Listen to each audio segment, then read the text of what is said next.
Raider Nation, what's going on? It's Mitchell Renz here, host of the Raiders Report, and we are alive. Shout out to all of y'all tuning in to today's show, wondering the exact same thing. What the hell is going on with Mark Davis, with the Las Vegas Raiders? Why haven't we hired Champ Kelly? And why haven't we hired Antonio Pierce yet? If you want the Las Vegas Raiders to keep AP and keep Champ Kelly, I want to see some APs down below, and we're going to give some shout-outs here on the Raiders Report. Yesterday, I was tuning in, talking to my guys, Graphic, Wasted. There's a lot of things to get into on today's show about the ins and the outs of what exactly is the holdup here, because at any moment, the Las Vegas Raiders can hire a GM, they can hire a head coach, and yet nothing has happened. Why? There is a little bit of a hiccup, and we'll get into some of the latest news and rumors around that topic. But let's give some shout-outs here on the show. I see a lot of APs from Raider Scott, Juan Hernandez, David. What's up, man? Van City Raider, Girthy Raider. Really?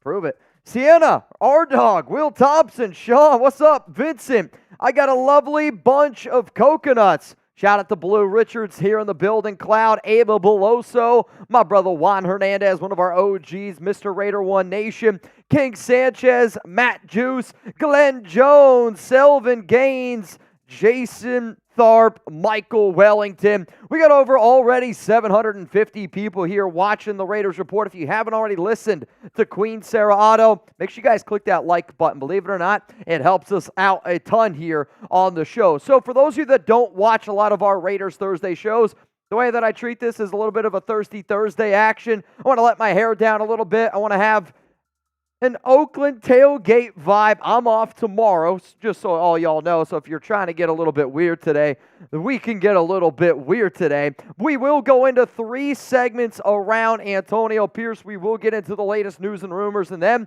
I'm going to draft up my perfect offseason plan for AP as the head coach, right? I think that those are important things to do. I know if I had the amount of money that Mark Davis had, I don't know if I'd be the host of the Raiders Report, but if I had the amount of money that Mark Davis had and I'm getting ready to make a decision on who's going to be the next head coach, who's going to be the next general manager, one of the things that I would want them to be able to lay out on the table for me is, not a single giggity down in the chat, what I would want them to be able to lay down on the table for me is this, a plan. And I'm going to put together a plan with Antonio Pierce to have the perfect Raiders offseason, because here's the thing, man. I don't care if you want Antonio Pierce. I don't really care if you want Mike Vrabel. I don't really care if you want Jim Harbaugh. I'm sitting up here saying I believe AP gives you the best chance to win, and I'll tell you exactly why that is. At the end of the day, all I want is the Raiders to win. I want to get back to commitment to excellence. I want to get back to doing all the right things that this organization grew up on, right? Like, I want to make Al Davis proud, and that's exactly what I'm going to try to do here on today's show. Plus, if you want to get those questions, comments on today's show, hashtag Raiders, or you can super chat. We're going to be putting a ton, and I mean a ton of questions up here on the board. Yo, do you hear that? Shout out to today's sponsor, PrizePicks. I freaking love PrizePicks, man. This is the most fun I have had with my money in quite some time. I love watching playoff football games. I've recently tried to get more invested into the NBA. It's not as easy as I may have thought in terms of my sports knowledge, but at the end of the day, dude, the reason why I think PrizePicks is one of the coolest apps out there, it's because it is daily fantasy sports made easy. And for any of our listeners that are watching right now, all you got to do is go to prizepicks.com/CLNS and make sure that you use code CLNS for a first-time deposit match up to $100. And for me, I know I'm going to be sitting down watching some playoff games this weekend. Now, I will be live. Chugs and I will be live for the Bills and Chiefs game, so pop up in here and have a good time. But hey, if you're not going to be doing anything on Saturday, here's my Saturday/Sunday slate of games. I'm going to go less on Brock Purdy. Let me know down below how many passing yards. What? Just Saturday. Is it just Saturday? All right, just Saturday. Give me the less. I was going to say, I'm pretty sure I picked the Saturday slate. How many passing yards y'all think Brock Purdy's going to have? I got to show some love to my man Chuck, so give me the more on C.J. Stroud, and then George Kittle at 52.5 receiving yards. Give me the more. I put 10 down. I have a chance to win over $50. And as I always say, how many people in today's day and age can you put down $10 and occupy yourself for 3 hours? It's an unbelievable app. You're going to have a lot of fun doing it. Again, that link's going to be available to y'all down in the comments, down in the description of today's show. All right, I got another question for you, and then if you guys want to start getting some of y'all's questions in, it's hashtag Raiders or Super Chat. And then, can you get me my beer bong? Bet. Who do you want to be the Raiders quarterback next season? It's a multi-million-dollar question. I see Michael Penix Jr. from Keek. What's up, Keek? I see a lot of people giving their different answers in terms of Jaden Daniels rolling in here from Unknown Raider. I mean, it's to me, do you go the Justin Fields route, trading for him? He's got a great relationship with, obviously, Champ Kelly. Champ Kelly was a part of the Bears regime that ended up drafting Justin Fields. And today, for those that do not know, Cliff Kingsbury is in Chicago, or he's going to be in Chicago tomorrow interviewing for the Bears OC job. I'm going to tell you this right now. If I'm the Chicago Bears and I hire Cliff Kingsbury to be my OC, I'm going to anticipate Caleb Williams goes there number 1 overall. And then at number 2 is the Commanders. They're going to take a quarterback.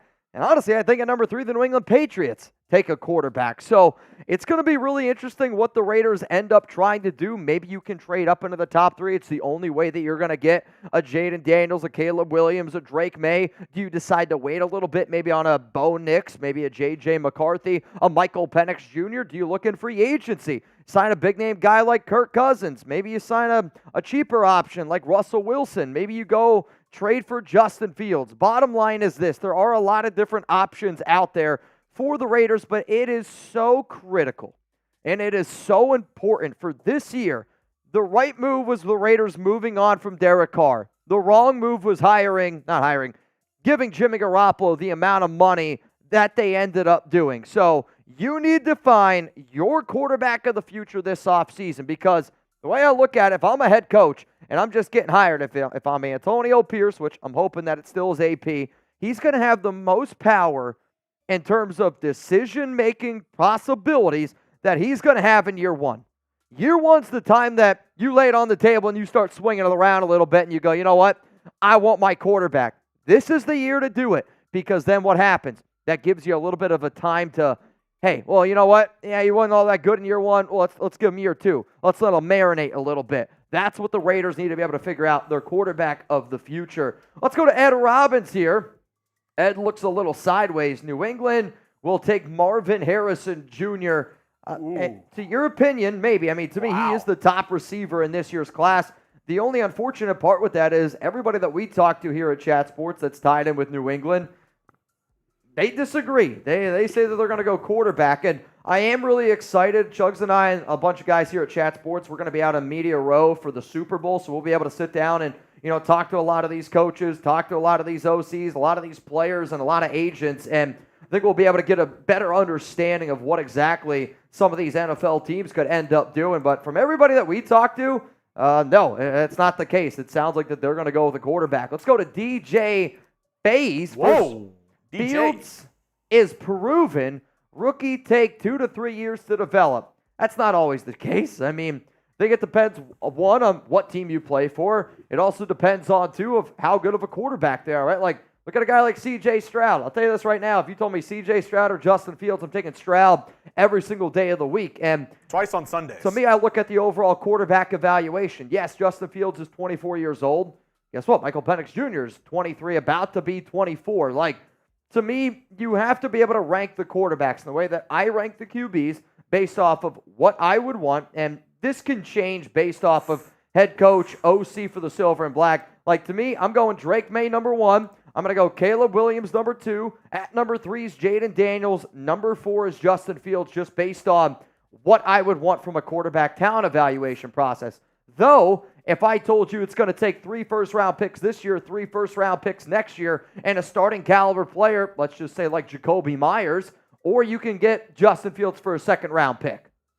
Like, that's where the option goes, and I do think that people need to start wrapping their mind around the possibility of there's a legit chance, if Champ Kelly is the GM, that the Raiders will have interest in Justin Fields. Let's go to Nick. What's up, Nick? Congrats. Who does... Why? Oh. Wow. To be honest, I don't know how I missed it. Who does Raiders go with for OC if AP is hired for head coach, if Kingsbury goes to the Bears? So, funny enough, I am going to be talking about a few OC candidates that'll make you excited. I don't know. I tried to think of a joke. It didn't land. Sorry. You're going to have to change your picture, Nick. It's distracting. Raiders. I haven't talked to any players yet. But I'm going to give you my top 4 OC candidates for the Las Vegas Raiders for if they have Antonio Pierce. It's going to be coming up a little bit. I don't want to totally spoil one of my segments here. Just spoiled milk. Yep, spoiled milk is.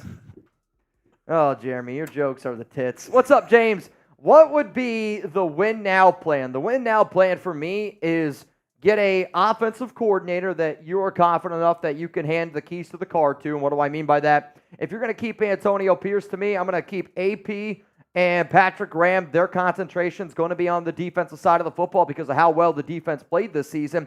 But then I got to have the confidence that the OC that I bring in also has the ability to manage the offense kind of like the way a head coach almost would. But you give him the keys to the car to the OC, and to me, then I go up and I trade for a quarterback, whether it's Drake May, Jaden Daniels, or Caleb Williams. And the reason why I say that is because I'm so confident in AP and Patrick Graham's ability based off of last season where the Raiders spent the second least amount of money on the defensive side of the football and, finished the season with arguably the number 1 defense in the entire league, allowing 16 points per game from week 9 and on. So, to me, the Raiders have already shown you that they can win, and they can already do it with a defense that you don't spend a lot of money on. So I'm okay giving up some of that draft capital as long as we bring back the D, giggity, and then we find a quarterback. Because I look at this Raiders team as being a quarterback away, which is why I want Antonio Pierce. Speaking of quarterback, it's an easier fix. I had to find this one because maybe a little typo from King Javier. All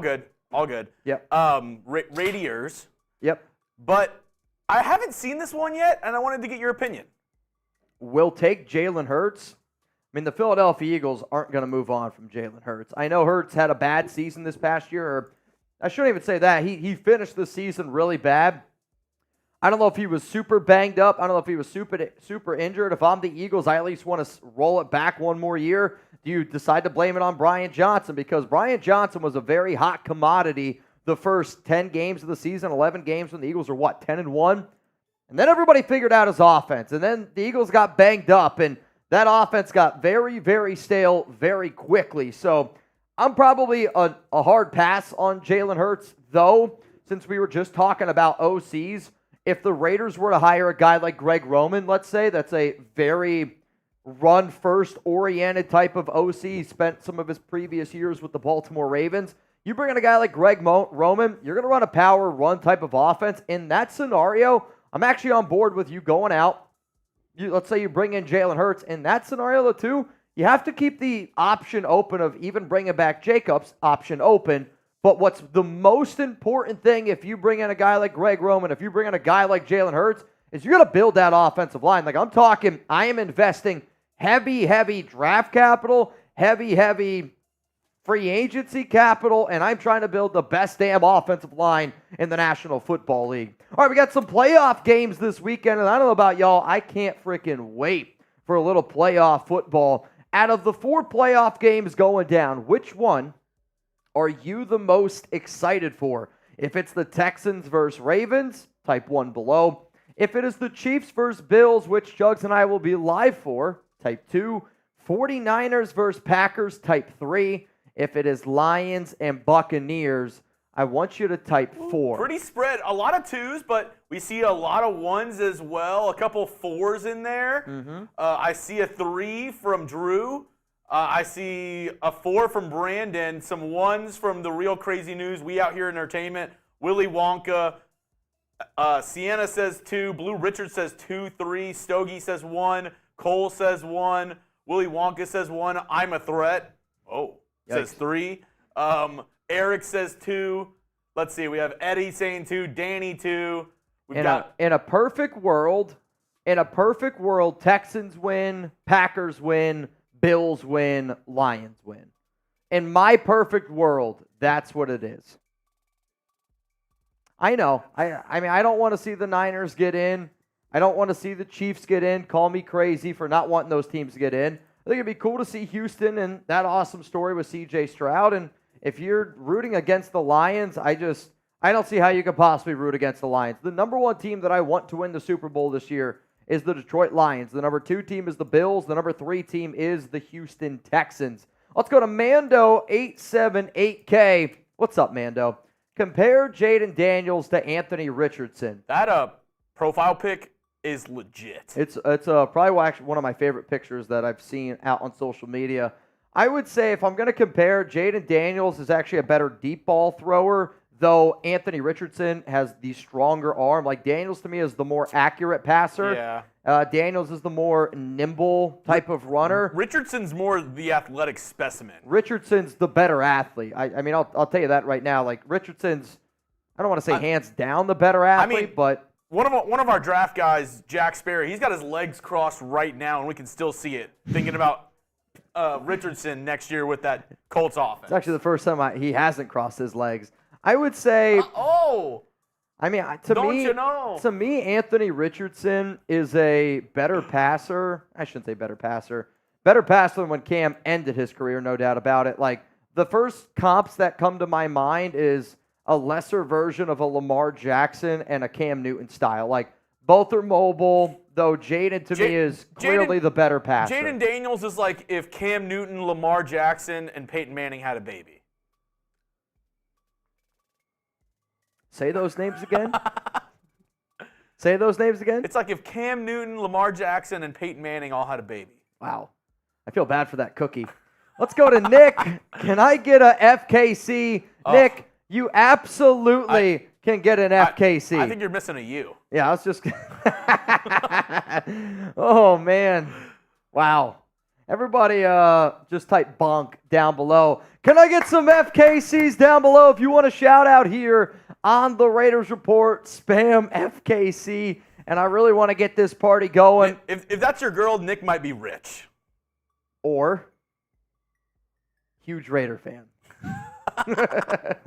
Let's just say Nick's been into the black hole once or twice. Season ticket holder. Oh, yeah. There's not a doubt in my mind. Oh, yeah. Nick knew exactly what he was doing. Though, I'm looking at this picture, and I'm going to say there's a 50% chance that her boob is touching a belly button. I mean, it's a coin flip. At any moment, it's a coin flip. This looks like something straight out of Baywatch. Oh, yeah. I mean. Yep. I don't know what letter of the alphabet that is, but it's not 2 Ds. I mean, we might be looking in the double G category. It's kind of insane. What up, Jorge? What up, Daytona? Cole C. Willy Wonka. Azu. I see Ian Hutton, Marquise, Cloud, Selvin. Shout out to all of y'all. Bonk. Absolutely. Bonk. Bonk you all. Let's give a shout out here to Mount Raidermore, Patrick B., Mr. Davis. If AP is not hired, I hope you have a plan B for selling tickets to Raiders fans. Vegas will become a home game to away teams again. You're not wrong. He'll have to have like the Blue Man Group perform at halftime. He's going to have Nick Shane's girl perform at halftime every single week. No, I mean, you're not wrong, Patrick. And, you know, you think about where the Raiders fan base was at the end of 2022 at the beginning of this past season. And, you know, people weren't going to games because of how sick and tired they were of Josh McDaniels. Also, a study was released, I think last week, that Raiders tickets for a family of 4 is the most expensive NFL game to go to. So I'm telling you right now, like, Mark, you could say what he wants about being an NFL owner. He hasn't done a good job on the NFL side. What are you doing this weekend? Oh, me and the fam are going to go see Piff the Magic Dragon, and also, but between that, it's going to be a Raiders versus Broncos game. Dude. But on top of that, though, I do know that Mark Davis is a businessman. And if you care about money, which, you know, you should because apparently you're broke. He's a businessman, not a business man.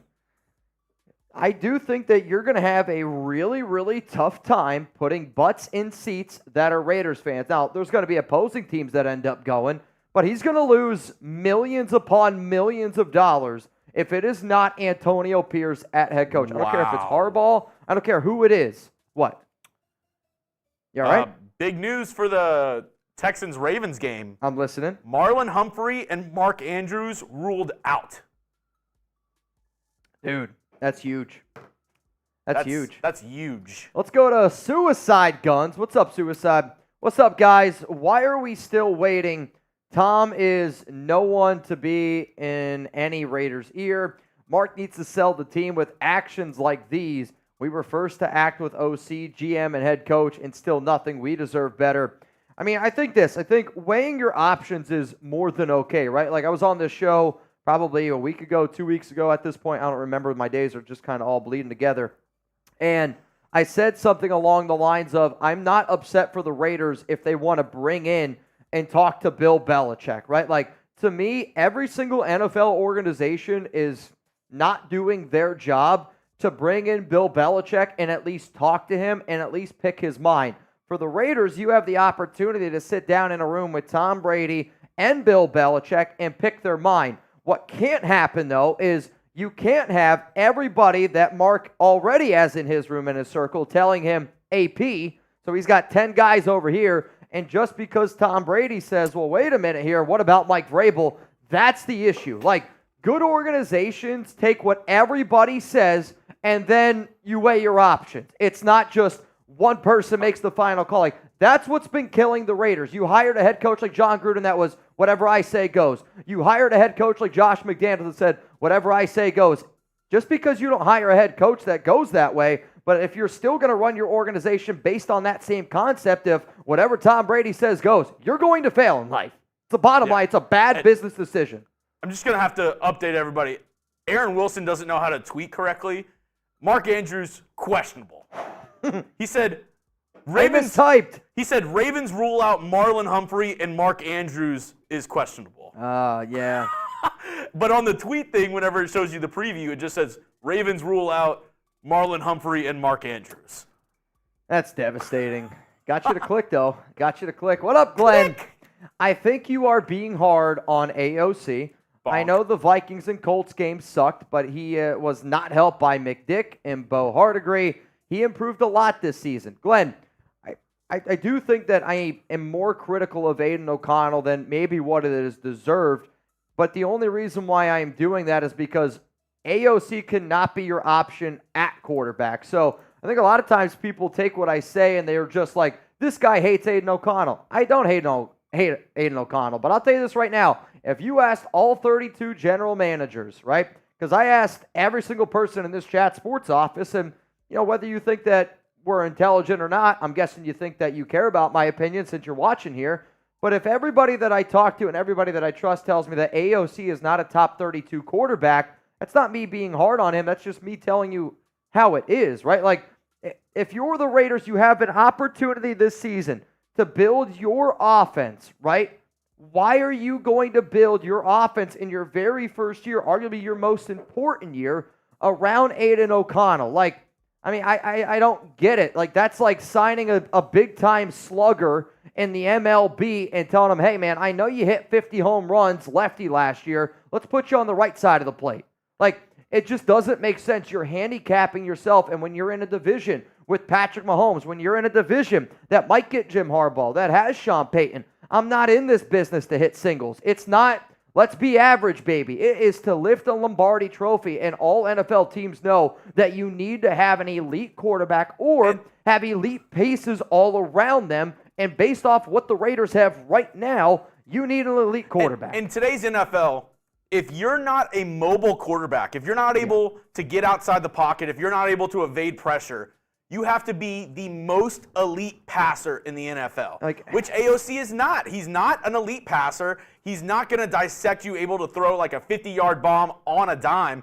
And on top of that, he's not mobile at all. So if you're not mobile at all to get away from the pass rush and you don't have an elite arm in the NFL, you're not going to be a great starting quarterback. Aiden's going to make millions upon millions of dollars of being a backup. Like, the way that I see O'Connell's career going, honestly, could be a lot like Brian Hoyer, a 15-year vet that's a very intelligent player that if you need him in a pinch, you can put him into your offense because he's going to be able to run a pro-styled offense in case your starter goes down. He might get a few opportunities to start down the road, but he's not the guy. And I see Janoy down there in the comments saying Jared Goff ain't elite, but Goff is better than AOC. I mean, that's just idiotic to me.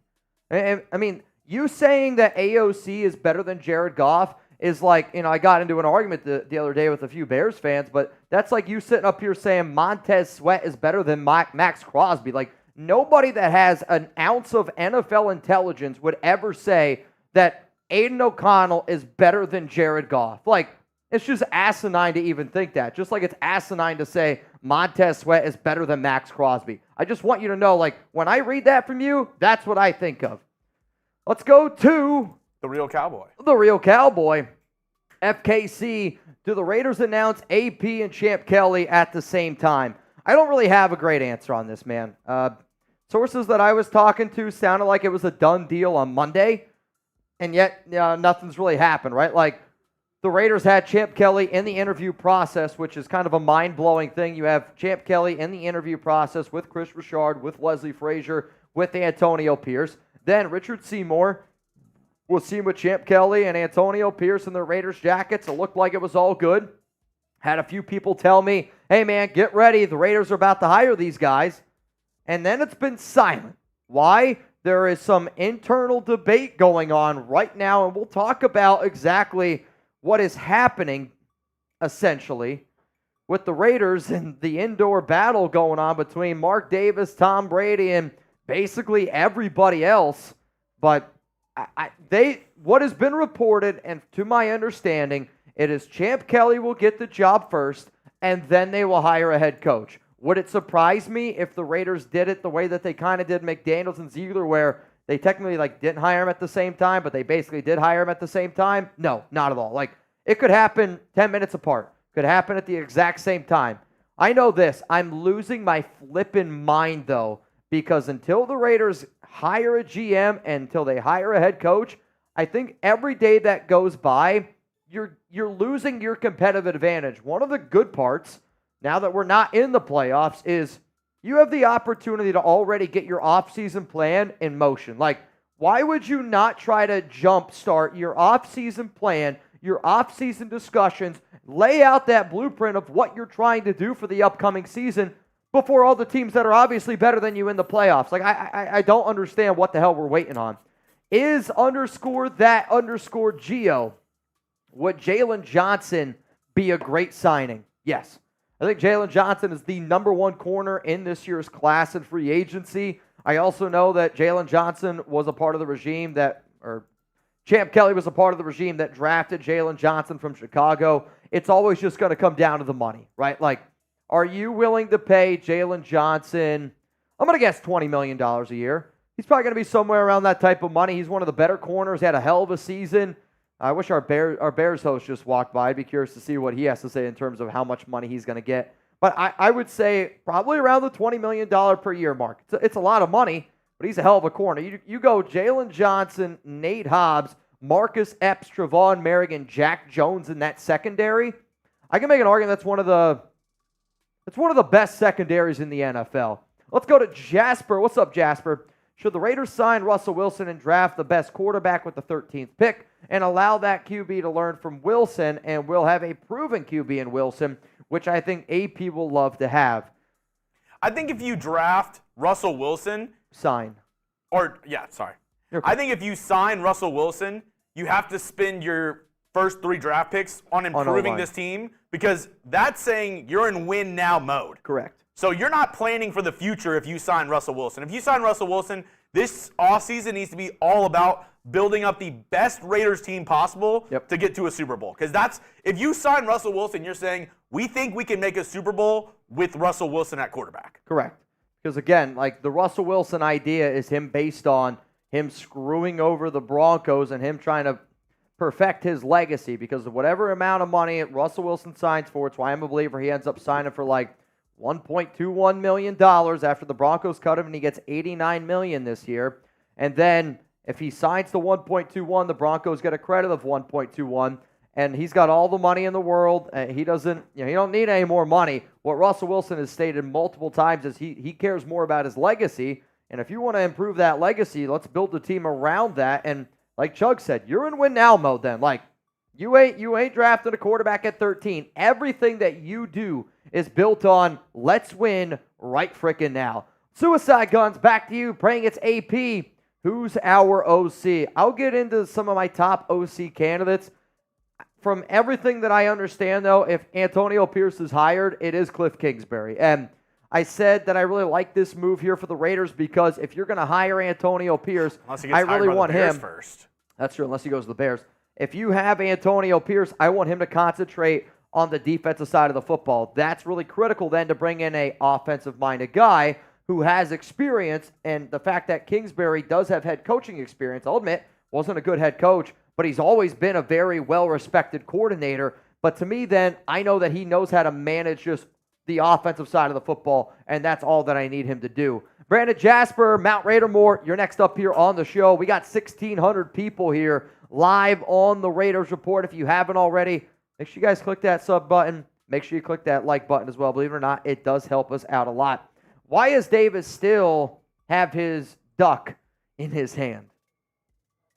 Maybe he can't find his duck, Brandon. Not everybody's as blessed as the great tuna. Honestly, dude, I don't know, man. I have no idea what the hell the wait is. And, this is one of those things to me that it reminds me of my old high school days, my old middle school days. And I'd sit there and I'd look at a Scantron sheet and I'd look at the A, B, C, D, what's the right answer? And right off the bat, I think to myself, oh, I know the answer. And then I sit there. And the longer and longer I sit there, the longer and longer I start to second guess myself. And you know what? I was pretty confident that the answer was A, but because I second guessed myself, I circled D, all the above. Well, guess what? The answer is A. And A stands for higher AP. And I'm just worried they're going to go with D and Mike Vrabel. Speaking of that. Kind of.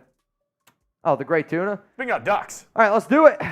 Venmo 50-50 raffle. 10 to get in at Mitchell Renz 365. If anybody wants a chance to win a little bit of money, we are going to do a 50-50 raffle at the very, very end of today's live stream. Yesterday, we gave out a few $100. Today, I think we're going to give out a few $100 as well. So if you want in, a chance to get in, let's get this thing up and rolling right now. First name that I see in. Oh, that was a good burp. Anthony Green, you in. First one in, his name, the legend, Anthony Green. Let's go to Turdy AIM Gaming, which reminds me, what was your AIM screen name down below? I had two. My first one I'm not going to tell you unless we get a $100 super chat, and we'll do a beer bong. My other one was Renzy, RENZY, NYM for the New York Mets, and then the first year that they won a World Series, 1969. Marshall was Green Ball 1. That sounds like a disease. Oh, man, I will always have a feeling that DC could come back to finish as a Raider. I mean, to be honest with you, I do think that Derek Carr comes back. I think it's just on a one-day contract, right? I think he comes back, one-day contract, retires as a Raider. I mean, there's just no way that it makes any sense to bring back Derek Carr from like an organizational standpoint, right? Like, if you're the Raiders, you've got to be able to find yourself a top 15 quarterback. And the way DC has played over the past 2 seasons, I think it's no doubt that he hasn't been an above-average quarterback. And when I say above average, I mean top 16. The way he played over the final few games of the season, I think it was pretty impressive. But, he's a fringe top 20 quarterback. The Raiders can't afford to do that, especially with the amount of money that DC's making. But I hear you. What do you got for me? Nothing? Sorry, I thought you said something.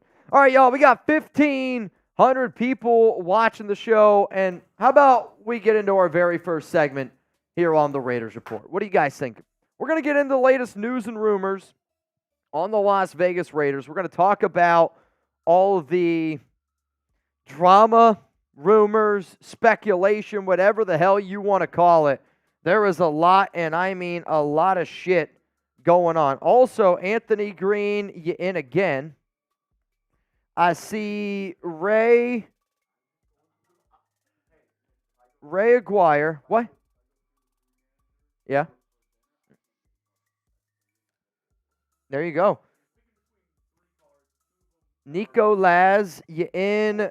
Salvador Mena, you in twice.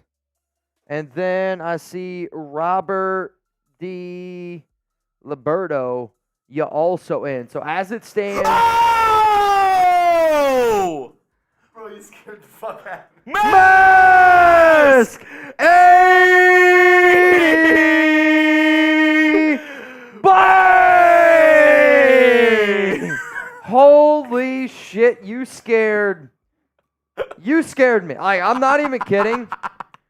I didn't know if you were trying to scare me or scare Marshall. I don't know exactly what that was. But shout out to Mask 80, the first bang of the day. And since it's Thursday, every bang that we do, I got to do a beer bong. And I also promised that I'd give my screen name. And I'm just going to warn you right now. It's lame, all right? And this is how I always want people to know. What I love about this show is sometimes we might not always agree, but I think like that's the cool part about family where you guys are going to judge me. And I would be mad if you didn't judge me. Yeah. By a jury of your Raider peers. Correct. I would be upset. So, my screen name that I created in 6th grade was Babe Magnet Renz. I don't know, I think that's pretty embarrassing. Yeah, very humble 6th grader, as you can tell. Oh, my God. Babe Magnet Renz. I know, it's lame, but, you know, sometimes, man, you just got to tell the truth. I'm an honest book. I'm an open book. Anthony, it's brutal. What was your AIM name? I hope nobody was watching from an airport, because I just imagine having it on your phone on loud and just all of a sudden. Yeah. I'm pretty sure you can't even watch the Raiders report in an airport. They don't allow it. We were talking to Jermaine at an airport, and we tried to get him to bang, and he said no. Very true. But he did bang naked in a sauna. Haven't we all? No. Honestly, I don't think I have. Off the top of my head, I don't think I have. All right, we're going to get into today's segment after Mitch takes down this beer bong, but we are 40 likes away from 500. There's 1,300 people watching right now. Can we get to 500 likes on the stream? Once we get there, I'm going to start today's show. We're going to start off with the latest Raiders news and rumors. JB, I'm going to tell Alex you said that. She'll get a nice little kick out of it. But shout out to Chef. Shout out to Yo-Yo. Dave S says smash the thumbs up. Shout out to Free Dog Raider. If you don't smash the thumbs up, Sarah Otto is going to come and destroy your mailbox. Have you ever done that? Have you ever driven in a car and hit mailboxes with a bat? I have not. Small town. Sounds like you have. I'll say no, but I'm not gonna lie. Again, there's nothing to do in small town, so sometimes you got to do what you got to do. Just a small town boy. He's smashing mailboxes, going everywhere. Nathan Wolf. I tagged a pic for you to see on social media. Did you see it? That's probably more of a Chugs question, on and I don't want to be an ass with what I'm about to say. I just get so many notifications on Twitter right now because there's just so much higher Antonio Pierce stuff going on. Like every time I refresh my phone, I have 20 notifications. That's not an exaggeration. So I'm scrolling right now, Nathan. I would say, can you tag Chugs?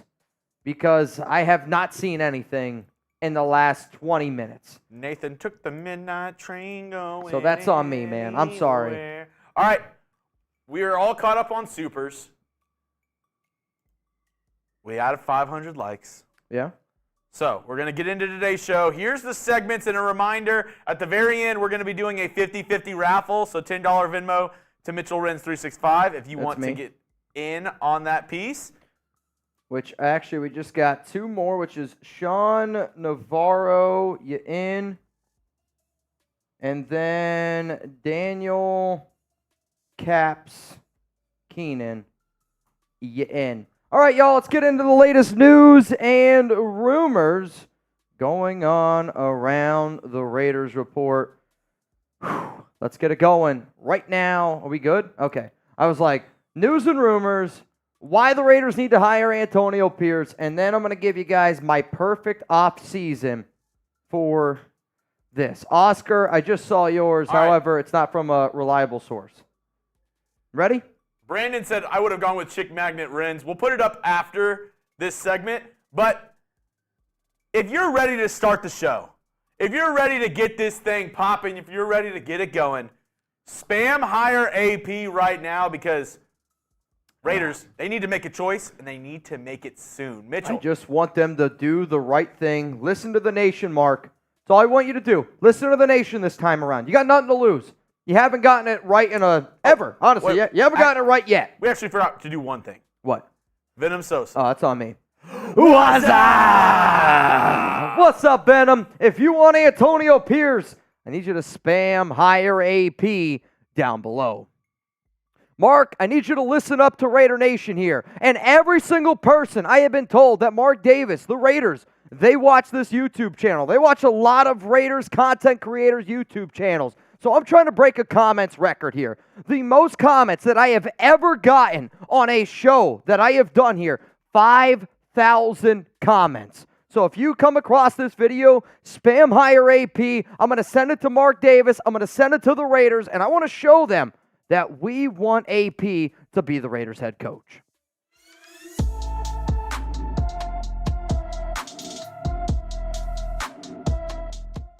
Coming up here on the Raiders Report, I'm Mitchell Renz. This is Chat Sports. What the is Mark Davis doing?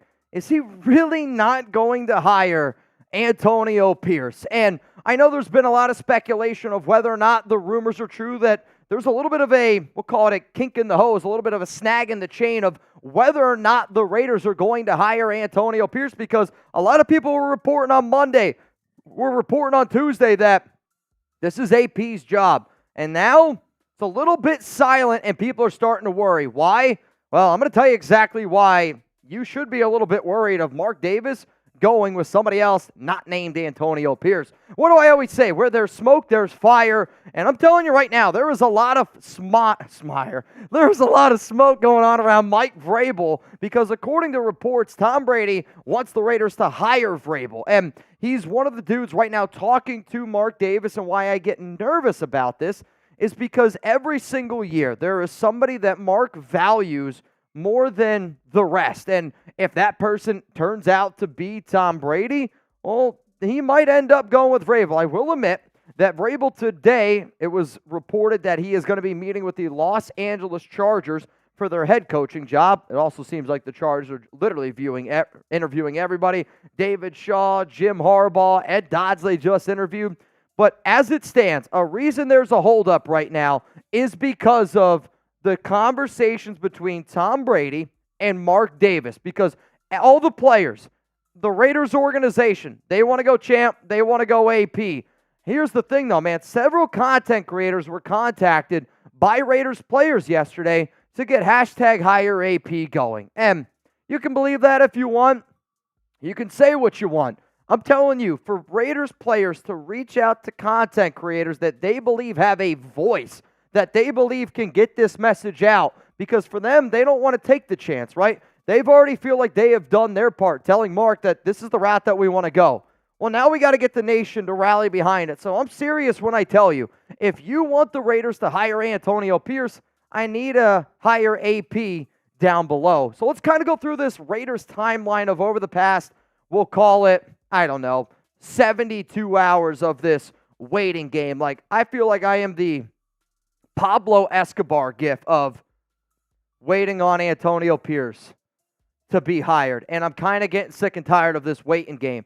So it was reported that the Raiders were expected to hire AP Champ Kelly. This was on Monday, and it's when all the pictures of AP, Kelly, Richard Seymour, they're kind of all hugging out. Antonio Pierce had a second interview. He's got a Raiders jacket on national television. Adam Schefter reported it. Ian Rappaport reported it was all signs pointing to AP. Then I'd say there was a legit 24 hours of nothing. We didn't hear anything. It was crickets. Crickets. Then there's Chris Richard interview. Now the Raiders can hire literally anybody that they want. They have, done the Rooney Rule. They can hire a GM. They can hire a head coach. A little bit more silence. Then there was a report from Mike Florio on Wednesday. And the report from Florio on Wednesday indicated everything that I kind of just talked about here with Tom Brady, talking to Mark Davis, trying to hype up of, hey, we need to consider Mike Vrabel over Antonio Pierce. So when you have that report laid out, and then you think of, all right, here's everything looks like it's going in one direction. Then there's silence. What does silence usually mean? Some sort of disagreement. Then there's the report from Florio, which was this. The word on the NFL streets over the weekend was when you start connecting dots, Vrabel to the Raiders. Tom Brady intimately involved in the team, even though his attempt to purchase 5 to 10% of the franchise is yet to be approved by the owners. And it might never be, but Tom Brady, is involved, and he and Vrabel are tight. So for those that don't know, Mike Vrabel, Tom Brady, they obviously played a little bit of football together. But also, like, when you bring in a guy like Vrabel, I don't really want to sit up here and say, like, I think of Vrabel as the Patriot way. And I'll kind of talk about what type of coach I think Vrabel is. But the bigger thing is you can't go away from what your players want. So then several players reached out to beat writers. I am not going to reveal who those beat writers were, though I have seen enough messages. I have seen enough text. And then the one person that put out an article today, shout out to Hondo Carpenter, on some text messages that he received from some Raiders players, was this. What is Mark Davis going to do? Please tell me he won't F this up. I love Mark. I can't see him doing this. Another anonymous Raiders player to Hondo Carpenter. Is he going to do this to us twice? WTF. No way that man Mark knows us, understands us. I don't see it. He one of us. Now, I'll kind of go into what one player sent me, and one of the reasons why I kind of jumped on the whole higher AP train late last night. But if you don't think that what is being reported by Florio is legit, then you're not honestly all that well connected. It should give you that little bit of a butterfly feeling, because I don't know about you, it's giving me a nervous feeling right now because I just don't know if I trust Mark Davis to make the right decision. And then the last one is players reached out to content creators. There was a reason why Graphic Raider Wasted were live yesterday talking. Then I sat down, I talked to the guys. I put out all my stuff that I did. Then I had one Raiders player tell me this. You got to make sure Mark knows we want AP. Like, for me, for players to reach out to content creators is one thing. For players to reach out and talk to beat reporters, that's one thing. For a player the caliber of a Max Crosby, Devontae Adams, to step up on TV in front of everybody, an interview, press conference, and say, we want Antonio Pierce. I am telling you right now, from top to bottom, that entire locker room wants Antonio Pierce. And the quotes you saw from Hondo, not going to tell you the player, but I know y'all like that player very, very much. So to make sure that you never miss anything going on around the Las Vegas Raiders, click that subscribe button, turn on those notifications, because the Raiders are a roller coaster. This is the most excited offseason I have been in a very long time. And to be honest, I don't think anything's going to change in that. Why? Because I was so let down having Josh McDaniels of, as long as you don't totally F it up in the hiring process, I'm going to be okay. But if you bring in AP, this is going to be the most excited your fan base has been. And I don't know how long, man. And I don't know how you could possibly rip that away from your fan base, considering everything Mark Davis, this Raiders organization, put us through the past 2 seasons. So coming up here is going to be players that will be traded if the Raiders don't hire Antonio Pierce. There are 3 names, and I should say I'm very confident that they are going to be traded. And I'll kind of get into why each of those players ends up getting moved, but it's all 3 players that the nation wants on this team. It's all 3 players that if you don't want these 3 guys on your team, you simply don't know ball. If you think, you know what, Mitch, I know ball pretty well, well, hey, go put your money where your mouth is. Shout out to today's sponsor, PrizePicks. And if there's anybody out there that wants to get started with our awesome sponsor here, it is daily fantasy sports made easy. There is a reason why PrizePicks is the #1 daily fantasy sports app in the entire world. Go to prizepicks.com/CLNS to make sure that you use code CLNS for a first-time deposit match up to $100. Quick withdrawals, easy gameplay, and an enormous selection of players and stat types are what make PrizePicks the #1 daily fantasy sports app. PrizePicks is really simple to play. I can pick my picks and submit my entry in less than 60 seconds. So again, use code CLNS at prizepicks.com/CLNS. As you can see down below, Chug just put it for you guys in the live comment section. Also, it's going to be in the description of today's show. For our Saturday playoff slate, I'm going to go less on Brock Purdy passing yards. Give me the more on C.J. Stroud passing yards. And then I'm going to go more on George Kittle receiving yards. 10 to win 50. Sounds like a pretty darn good deal to me. In fact, like if I was a parent and not that I'm going to teach my kids, hey, let's go put some money down on some NFL games. But I'll tell you this right now. I would teach my kids what football is based on PrizePicks and the idea of, all right, honey, let's sit down. All right, son, let's sit down. Let's watch a game. All we care about today is C.J. Stroud getting the more. I can watch a football game with my son, my daughter. Hell, I watch him with Chuck, and he's cheering for the more. Bottom line is it's money well spent, and you have a chance to win more. If you're somebody out there that's like, oh, man, I love these duck races, why do you do it? Because you have a good time doing it, and on top of that, you have a chance to win money. So please go get started with our sponsor, PrizePicks. All right, y'all, coming up here, players that will be traded or likely traded if the Raiders do not hire Antonio Pierce. For me, there are 3 names come to mind, and the way that this is going to work is it's going to be a domino effect. It's going to be, as soon as the first domino falls, it's going to be another domino, and then it's going to be another domino, and this is just 3. I bet you there would be even more based on the players that I have talked to. The first player is this. It's Max Crosby.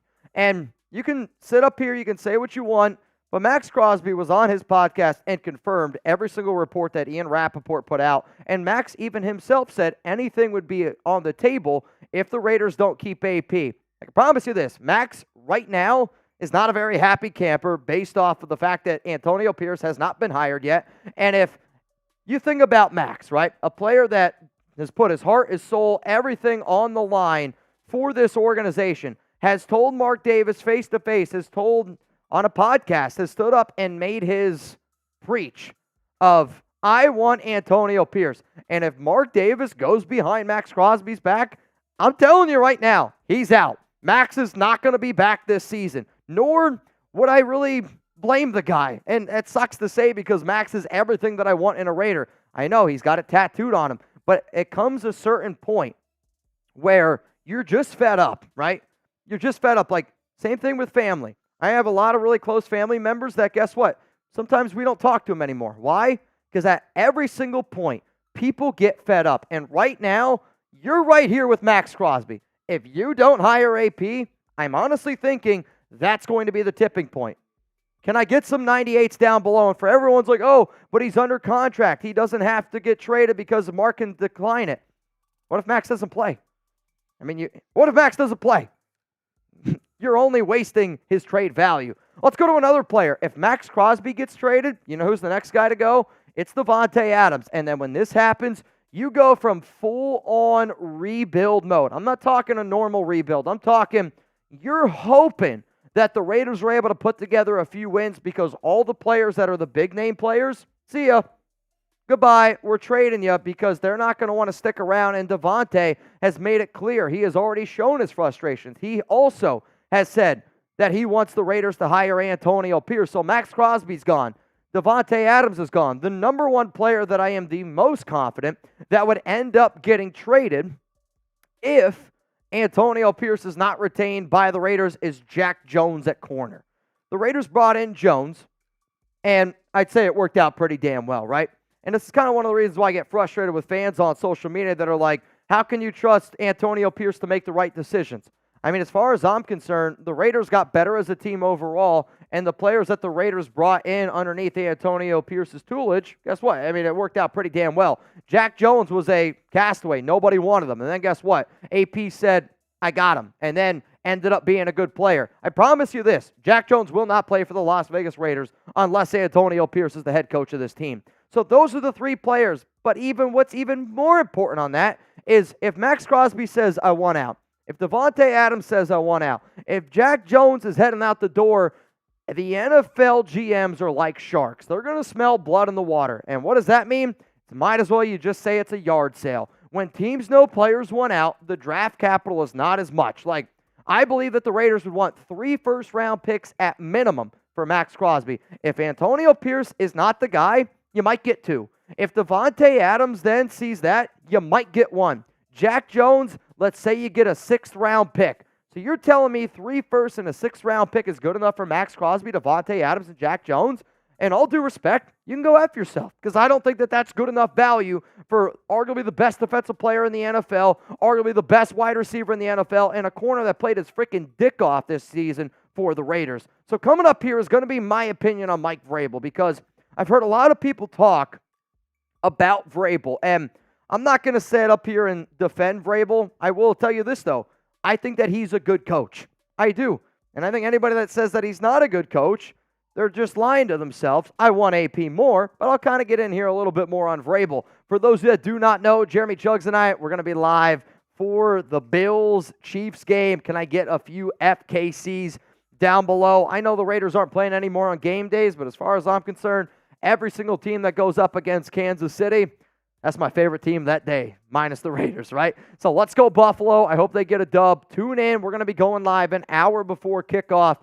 And the giveaway item that I got is going to get some chuckles. I know that. All right, so let's get into this here around Mike Vrabel. I do think that he's a good coach.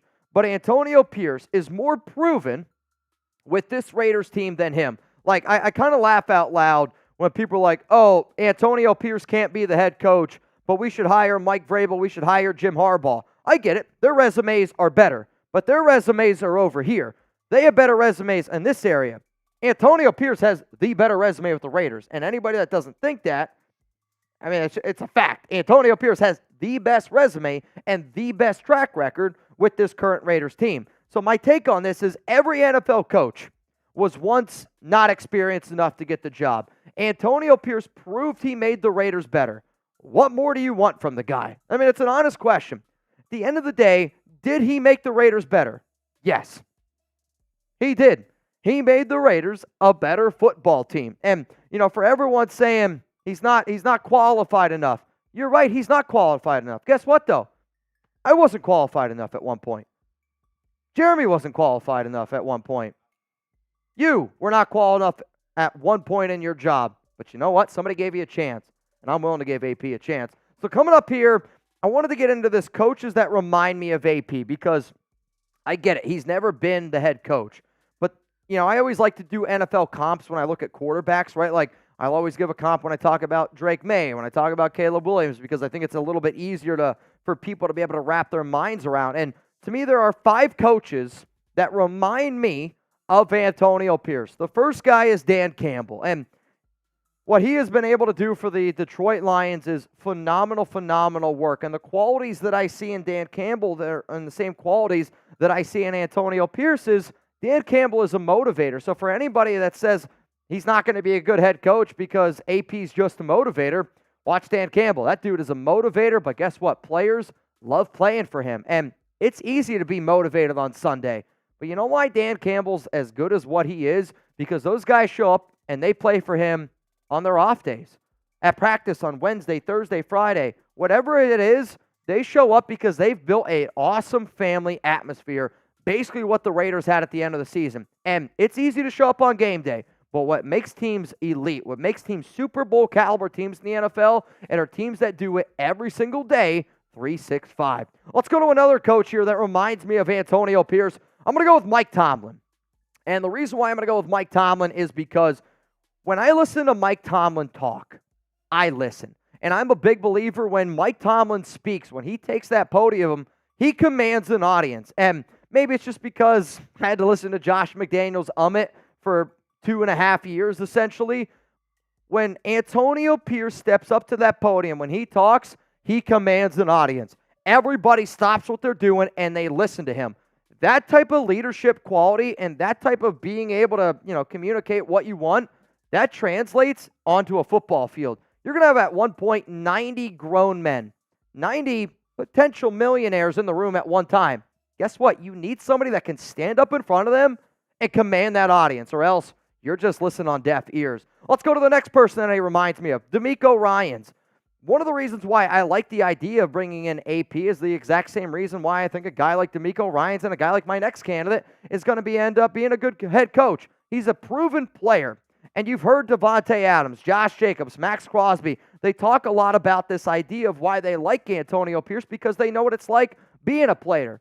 DeMeco Ryans, he gives off days all the time to some of his veterans, right? That's what Chugs was telling me. And when you think about that, you're like, okay, like this guy's been here, he's done that. Not only has he been here, has done that, he's had a lot of success as a player, and he's had a lot of success on organizations in that front office or coaching staff area. So, player, you can have that conversation. It's a lot easier to understand what exactly is going on with your team. The next dude, Gerard Mayo. Gerard Mayo is a tough mother effer. Like, Gerard Mayo brings it, and I know he's the Patriots head coach. I get it. But you know what? Watch that interview that Mayo does with Robert Kraft. And even though Robert Kraft's the owner of that team, just watch some of the things that Gerard Mayo says there. He tells you how it is.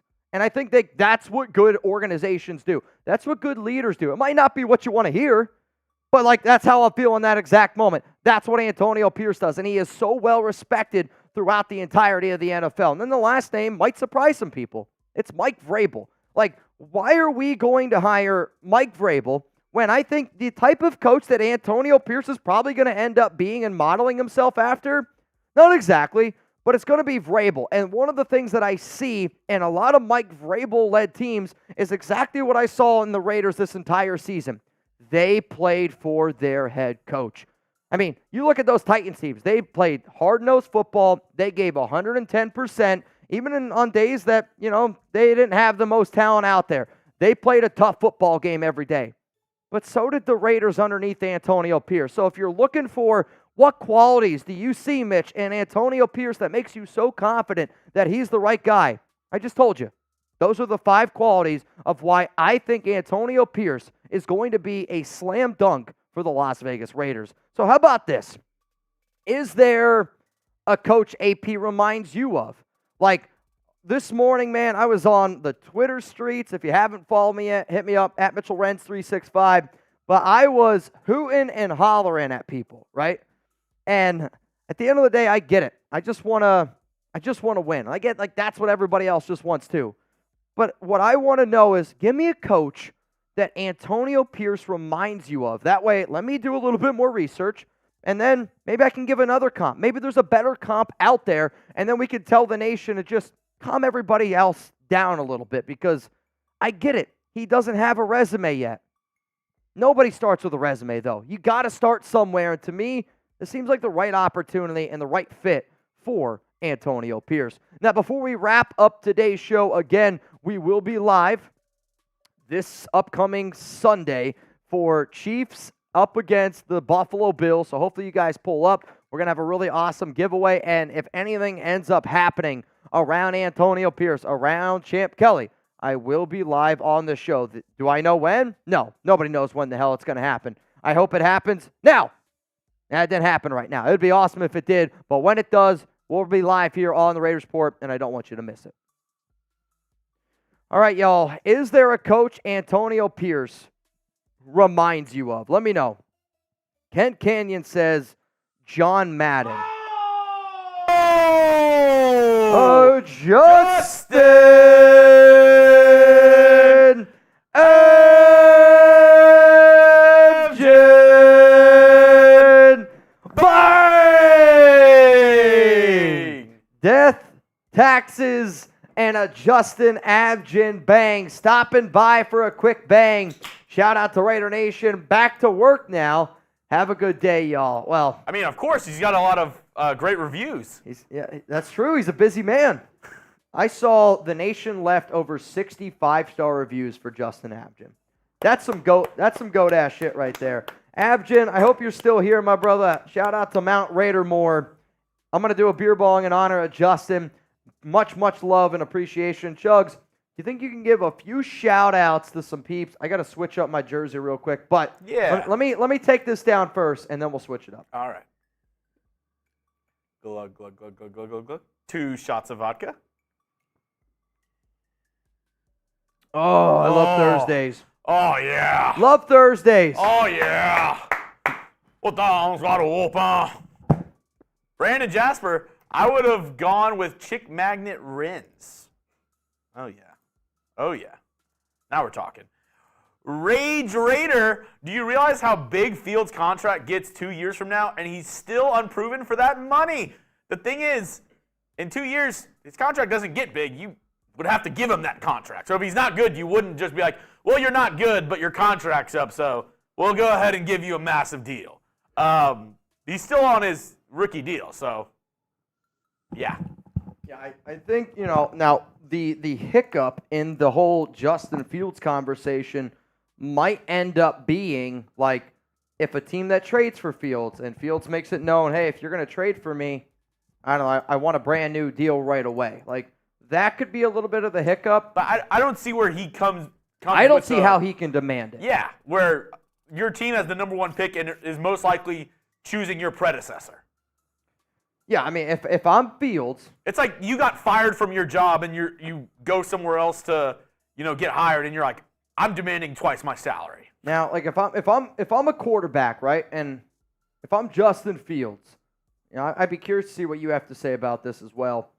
Would you be willing to bet on yourself? Like, would you be willing to take a 3-year deal where you're making, let's say a team's willing to give them $20 million a year for 3 years, right? It's a lot of money. That's a lot of money for everyone out there, and I get it. But he ends up going to the Carolina Panthers, or not the Carolina, just the Atlanta Falcons.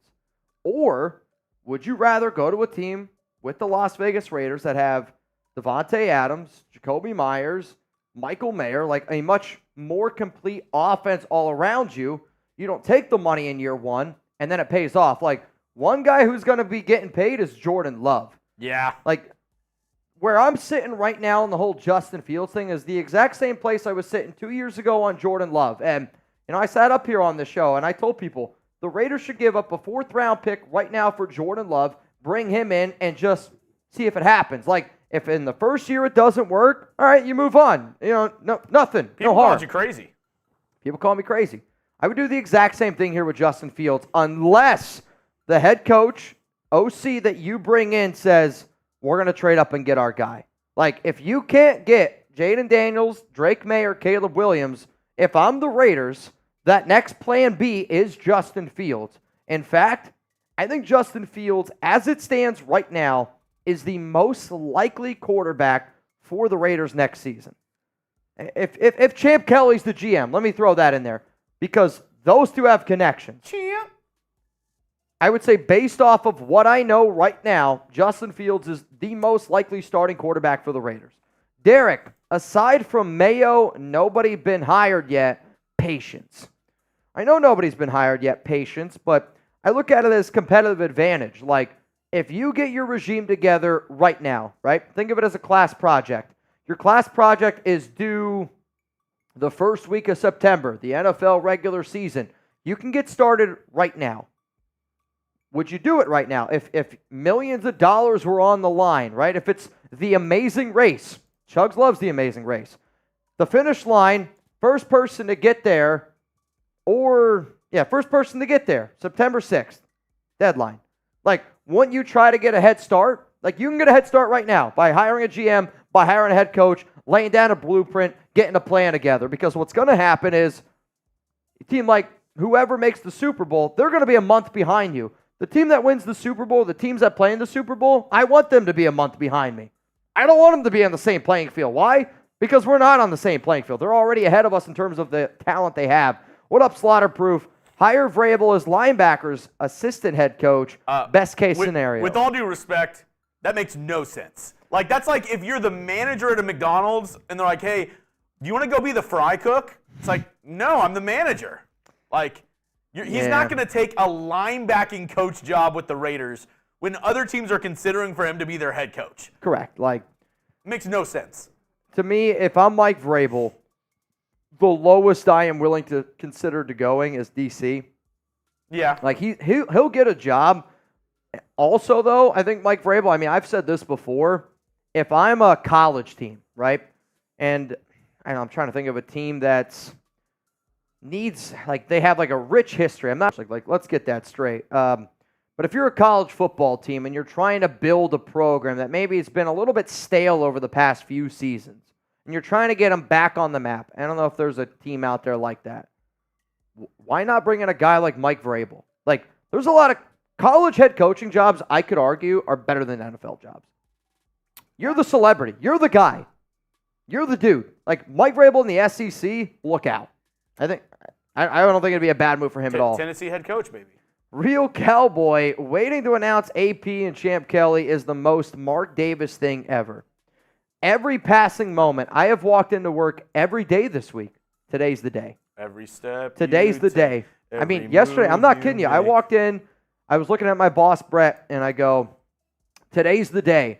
And he's like, I hope not because Chugs is off. And that's when I was like, crap, I didn't realize that. And I was like, I still think today's the day. I mean, the fact that nobody's been hired yet, it is the most Mark Davis thing ever. What?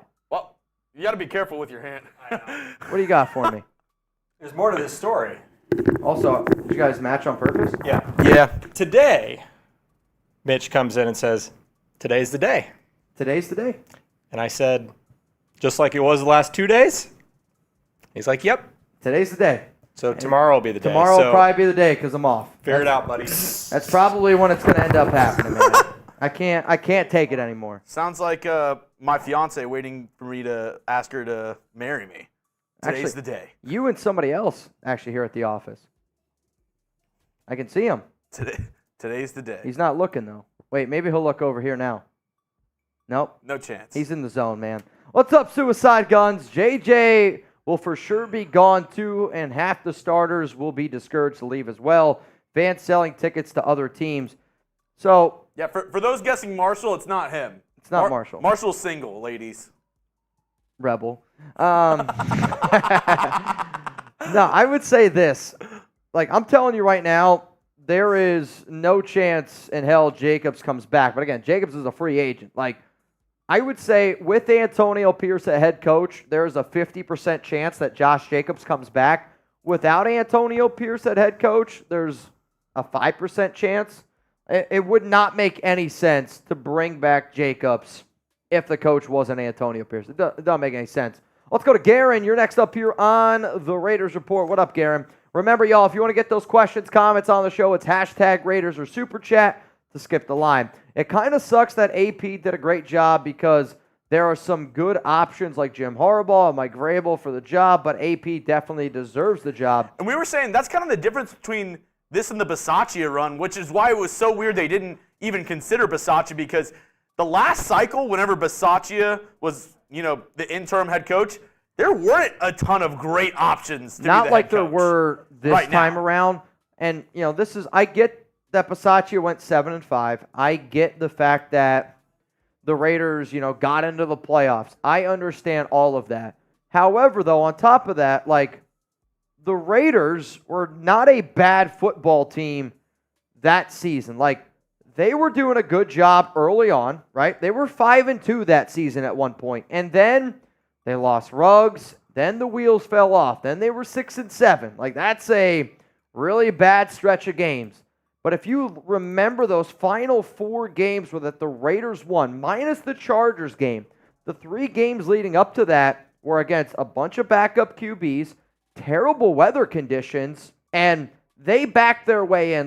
To me, the Raiders, the way that they played underneath Antonio Pierce, if you were to ask me, Mitch, who wins, Antonio Pierce's Raiders team or Rich Bisaccia's Raiders team? Who were you more impressed in based off of where they started and where they finished? It's Antonio Pierce's Raiders team to me, and it's really not all that close. It's not even close. Not even close. What up, Oscar? What the hell, Mark? Hire AP. Can I get some higher APs down below? United. AP reminds me of Art Shell and the great John Madden. Somebody put in there earlier that Madden was also a linebackers coach. What's kind of funny is I'm almost starting to wonder, and hear me out on this theory. A lot of the times, defenders or the captain of the defense, the green dot player, is the linebacker. And in order to have that leadership mentality, and I always say, you got to be a leader of men. You got to be able to lead a group of individuals. And that's what the linebacker position is known for. Do you think because a player, let's say, plays through high school, maybe they play through college, then they get into the NFL, you're that linebacker, that's a skill that doesn't happen for everybody. You got to learn it. And you're starting to see a lot of really good head coaches that are linebackers that are now starting to become head coaches. Gerard Mayo, D'Amico Ryans, Mike Vrabel was a linebacker. I don't know. There is always a position. When I see linebacker coach, I said this the other day on a show. It reminds me of like when somebody tells me a tight end used to play basketball. It's just like, it's like that little extra nugget in the back of my head where I'm like, Good chicken nugget. all right, what up, Derek? AP reminds me of Tomlin, who is only as good as his quarterback and coordinators. Aside from Mayo, nobody has been hired yet. Relax. AP reminds me of Tomlin, who is only as good as his everybody's only as good as their quarterback. I mean, also, tell me a team if you told me that in 10 years AP had 17 years, never had a losing season. No losing seasons and a Super Bowl, I'd say, sign me up. Yep. If you said AP would have the same record and everything happened that Mike Tomlin has had, I'd say, where do I sign? Yeah, I mean, never had a losing season. You make the playoffs basically every year and you won a Super Bowl. You got to another one. I mean, if you look at that Pittsburgh Steelers team, like, let's be real for a second. That's not that good of a football. They have a good defense. That offense is pitiful. I feel like you kind of backed yourself into a corner with that comparison. Yeah, I don't think it's a good one, Derek. Why would we want Justin Fields? He reminds me of like Patrick Mahomes. Also, Daniel Cap Keenan was the last one to get it in. Next person I see here is Jonathan Dervula. Hopefully I pronounced that right. Irvin Alvarez, you in. Jorge Cortez, in. Jamari Murray, you in. Steve Lejeune, you in. So right now, $10 Venmo, you have the opportunity to win $70. But actually, I see a few people that got in twice. Jamari Murray got in twice. So we actually have 15. So winner would get $75. Anthony, Justin Fields has been in the top 5 most sacked QBs the past 2 years. I would definitely want to see what he can do with Colton Miller and company blocking for him. I mean, that's the whole kind of thought process, is that he's played okay under awful circumstances. Yeah. How will he play under better circumstances? That's kind of what you're betting on if you're trading for Justin Fields. That will he be able to shine with better players around him and an actual offense? Like, I will admit this. I am more worried about what OC would end up being brought in if it was Justin Fields at quarterback. Like, I don't know if I would want Cliff Kingsbury, a spread, like totally just spread it out offense if Fields is my quarterback. Greg Roman, Kubiak, I think also be a very sneaky name for somebody with the like Fields. I would like that because you get kind of that 49ers, very QB friendly. A lot of zone reads, a lot of play action off of that. Yeah, I think if you put Justin Fields in a Cliff Kingsbury offense, that would be disastrous. It would scare me off the jump, because maybe I'm wrong on that, right? Like, maybe somebody looks at Justin Fields like a quarterback that has all the athletic ability in the world and just never had a chance, and let's air it out, let's spread it out a little bit. But from what I've seen from Fields, he's not nearly the passer that I would want to run like a Kingsbury air raid type of just let's chuck it around offense. What's up, Mystic? I love this picture. I think this is actually probably one of my favorite profile pics. It reminds me of the good old days back in Oakland. For B-side from Jack Jones and the fullback, FB, who else did Champ sign and make an impact? AP is the head coach, but what if we go Ed Dodds and Mark Davis puts his foot down and say AP is your head coach? I mean, that's a possibility. I mean, Champ Kelly and Antonio Pierce are not they're not a joint group. I actually think Ed Dodds would be a better GM than Champ Kelly. And there have been a couple circumstances where the head coach gets a say in the GM. In San Francisco, Kyle Shanahan actually picked out Lynch as the GM. So there have been instances where the head coach says, I want this GM. Sure. And it works that way. There has been instances. What's been reported by the Raiders so far is that they're going to go GM and then they're going to go head coach. However, just because if the Raiders go Ed Dodds, like, they still could bring in Antonio Pierce.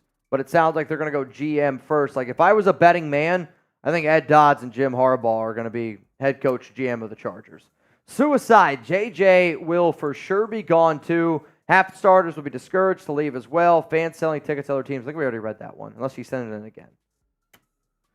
Ira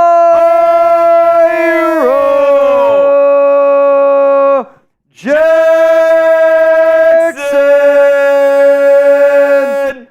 Bang! Looks like one of my jersey. Bang! Shout out to the Raiders. So Ira, I want to say, was a part of the group that got this jersey for Abyss. He was one of the ones that got this jersey for Abyss. So I guess my question is that a boot? It's up to you. I guess it is up to me. I don't know. Because technically, Abyss would have to be the one that sends it in.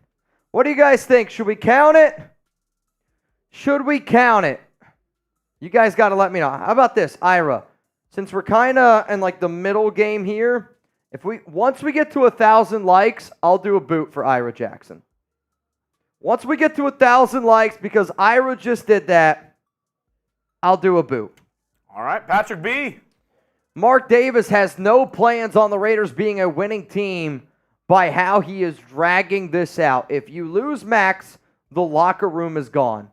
The locker room is gone if you lose Max Crosby, because then you're going to lose Devontae Adams. And the amount of players that I have talked to, I am telling you, guys, like, I just don't think that people understand the magnitude of if you don't hire AP, right? Like, I'm telling you. I know people don't think that content creators have sources or we don't talk to people. You can think whatever you want. I'm telling you, you don't get to where you're at, or where we're at. You don't get to having a platform like a lot of people have out there without making a few connections along the way. Like, if I was an agent, the first place I would go is I would look for a content creator, and it happens all the time. So, but if the Raiders don't hire Antonio Pierce, it's bad news. Like, I'm telling you, man, it's so bad that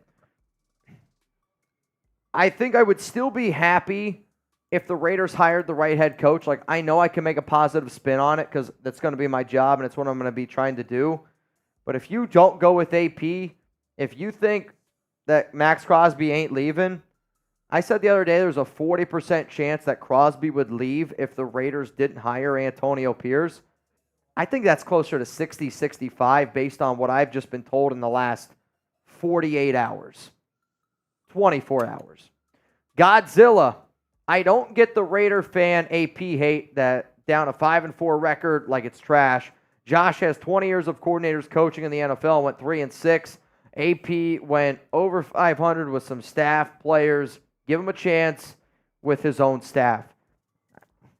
I don't have the answer behind it either. And I think a lot of times people just look at things as apples to apples, and I don't really think that that's the right comparison because it's not apples to apples. Every organization is different. Every group of players, it's totally different. Every locker room is different. And does Jim Harbaugh have a better resume?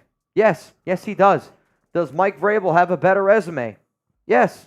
Yes, he does. But Jim Harbaugh got to start somewhere. Mike Vrabel got to start somewhere. You got to start somewhere. I got to start somewhere. And, everybody has to start out somewhere. What's different, though, and I think what separates good teams is when you're able to find that it factor, right? When a team can find that rookie quarterback that ends up panning out and being that franchise guy, that's huge. Like, that separates you because now you have that quarterback for 3-4 years on a cheap deal. I think the Raiders are kind of in a situation here where Antonio Pierce balled out, and now they have an opportunity to bring him back. If Antonio Pierce was a quarterback and played the way that this team improved, we would all be screaming. Like, I see the way y'all scream about Aiden O'Connell. We would all be screaming to bring back Antonio Pierce. I think it's weird. I think it's weird how many people are out on AP, man. Derek, the Bears are interviewing Cliff Kingsbury for OC. If that happens, Caleb is going number 1 to Chicago. What's your thoughts? I talked about this probably, an hour ago at this point. But I agree with you. I think if Caleb Williams were to go through, or if Cliff Kingsbury were to be OC, Caleb Williams ends up going there. What up, DJ? Hire AP. Who can be assistant head coach? He would need some help. I would say if it was up to me, Patrick Graham. Patrick Graham is DC. Give him a little bit of a pay raise. Give him a little bit of a promotion. You make him assistant head coach. And if you need just some more help, I think Cliff Kingsbury is another name, like I said, to keep in mind. Aaron, it burns. Didn't DeMarco Ryans get the Texans to the playoffs in his first year? Who says AP can't? You're right, Aaron. Think about where the Houston Texans were last season, because where the Texans were last season compared to where they are now, like the Raiders are a much better team now than where the Houston Texans were last season. Oh, right? yeah. It's even without DeMarco. I mean, even look at the bank, and I'm not saying there's even like look at the Bengals. Number 1 overall pick. You add Joe Burrow, instantly a competitor. When you add an elite quarterback, you're a different team. There's nothing DeMarco can't do. Maybe not.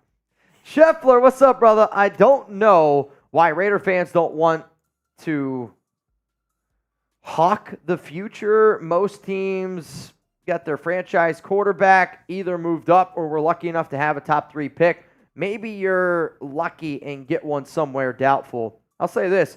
I look at the playoffs, right? There's 8 teams right now in the playoffs. 7 out of those 8 teams drafted a quarterback in round 1. The other team is the San Francisco 49ers that drafted Brock Purdy. Sometimes there's an outlier. Brock Purdy looks like the outlier, but he's also in the most perfect spot possible. If you put Brock Purdy on the Raiders, he's not Brock Purdy. He's Brock Purdy that we saw coming out of college. Christian Jacobs must be really fun at parties. Why is that? All he's doing is complaining. Yeah. How about this? If anybody, watch this. Watch this. I love doing this. Na na na na. Na na na na. Hey. Goodbye. What up, Jason? If we do trade up, who do you draft, Caleb or Daniels? And what about Frank Reich as OC? I think actually Frank Reich is a sneaky name because I do think that he's shown that he has the ability to be a good calling coordinator. Mike, if it was up to me right now based off of what I know, which we don't know who the head coach is, we don't know who any of that is, I'm actually Drake May. Like, to me, Drake May is the best quarterback in this year's class. If you hire Cliff Kingsbury, though, I'll say Caleb Williams. If it's anybody not named Cliff Kingsbury, I'll say Drake May. If you don't want to trade up to 1 or 2 and somebody says, hey, the number 3 pick's available, you trade up to number 3, and then if it's Jaden Daniels, you take Jaden Daniels. I do think, though, out of the options of who the Raiders would end up drafting if all 3 players are on the board, I would say number 1 is Caleb Williams, number 2 is Jaden Daniels, number 3 is Drake May because of the relationship Daniels had with Antonio Pierce. Let's go to Kent. Just trade 4 firsts and get the guy. The time is now. You can't trade 4 firsts. The Raiders don't have it. You only go to picks 2026, and I talked to an NFL draft source that told me that the trade that from what he understands it would take to go up to number 1, it starts with 3 firsts, your first 3 picks this year and your first 3 picks next year, plus a starting caliber player. Let's go to Brandon. I can't remember, but I think this is my first time, so give a shout out for locals for the best content, personal interactions, and more live shows. If you haven't already, go to raidersport.locals.com. I go live every single Wednesday, 6 p.m. Eastern Time. Garen, fun fact, the Packers are the only team that lost to McDaniels in the playoffs, so Raiders are better than Cowboys. Hashtag hire AP. I'm not going to go that far. The Cowboys, maybe they are.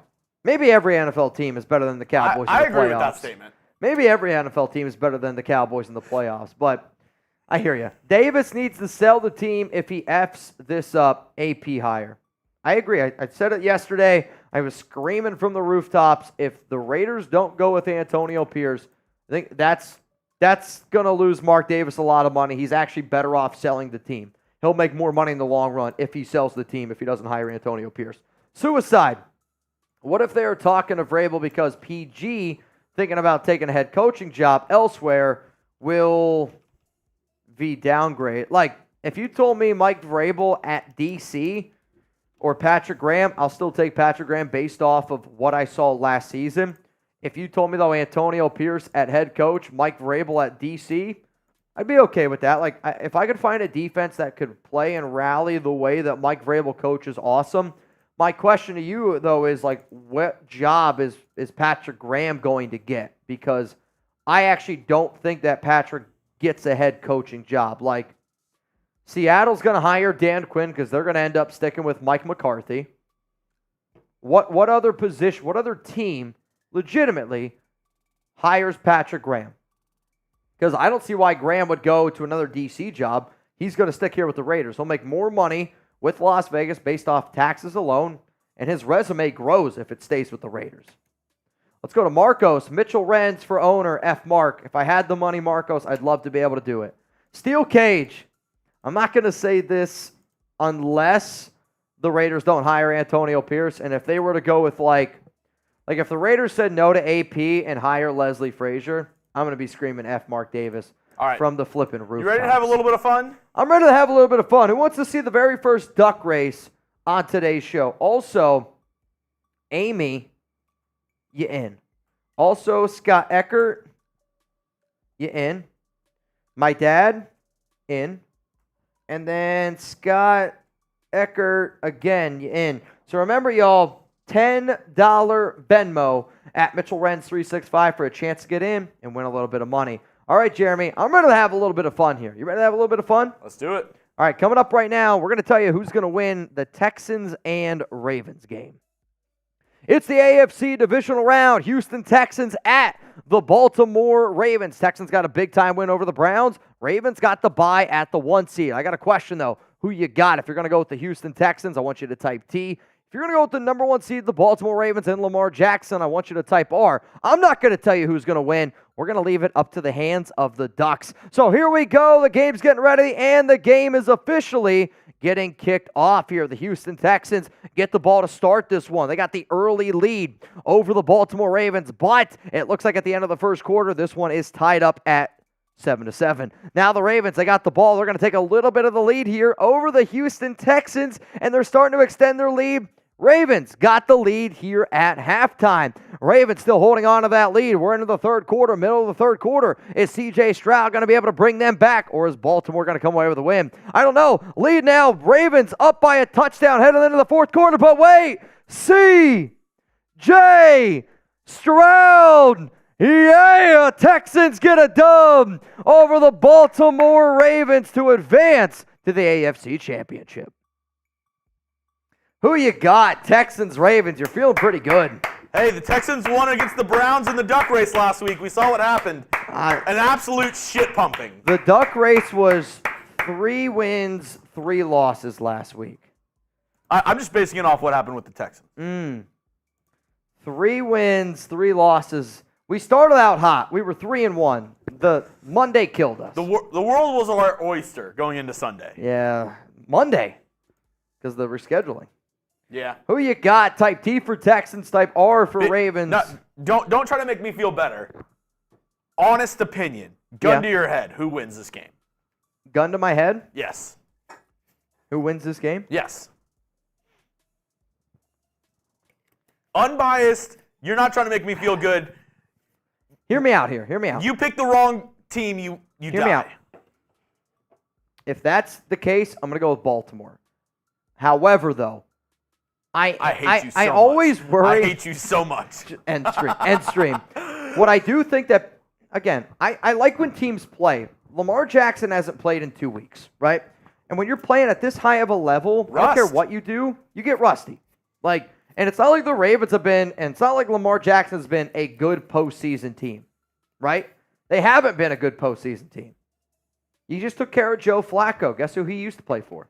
Baltimore.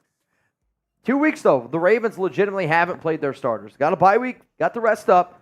The week before that, Steelers, they didn't play anybody. In my opinion, the Texans' best chance to make the playoffs was in 2012. And who did they lose to in the divisional round?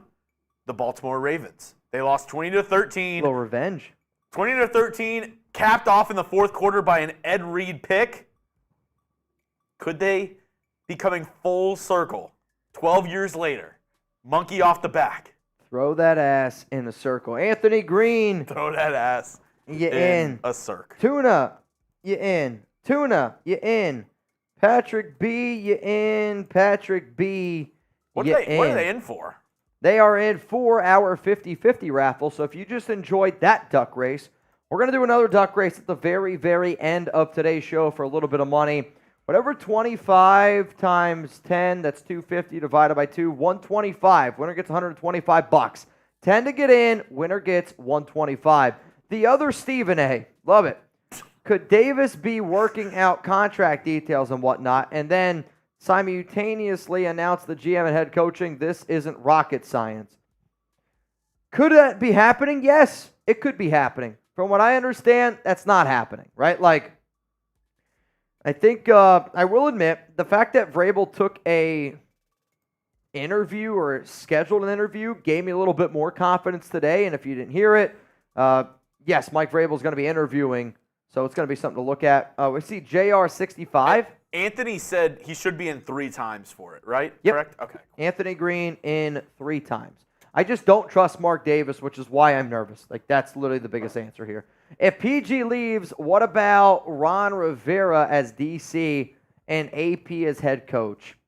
I mean, Ron Rivera would be a very intriguing option. Riverboat Ron. He's definitely a player's coach. My problem with this is, though, like, it's not the route I would go. Like, if you want to bring in an old school head coach, kind of like a Ron Rivera, the name that I would bring up would be Marvin Lewis, and that's just because Marvin Lewis was a part of the same regime with Arizona State, with Antonio Pierce, and there's a little bit better of a connection there. So I actually don't think it would be Ron Rivera. If you want to bring in a Ron Rivera type of coach, Marvin Lewis, based on connections, might be the better option. All right. But I don't know if I want Marvin Lewis to be We're my going to DC get into either. this next segment I like it. around why the Raiders need to hire Antonio Pierce. Let me just get a few more people here in this race. Wes Patet, hopefully I pronounced that right. You in. Stephen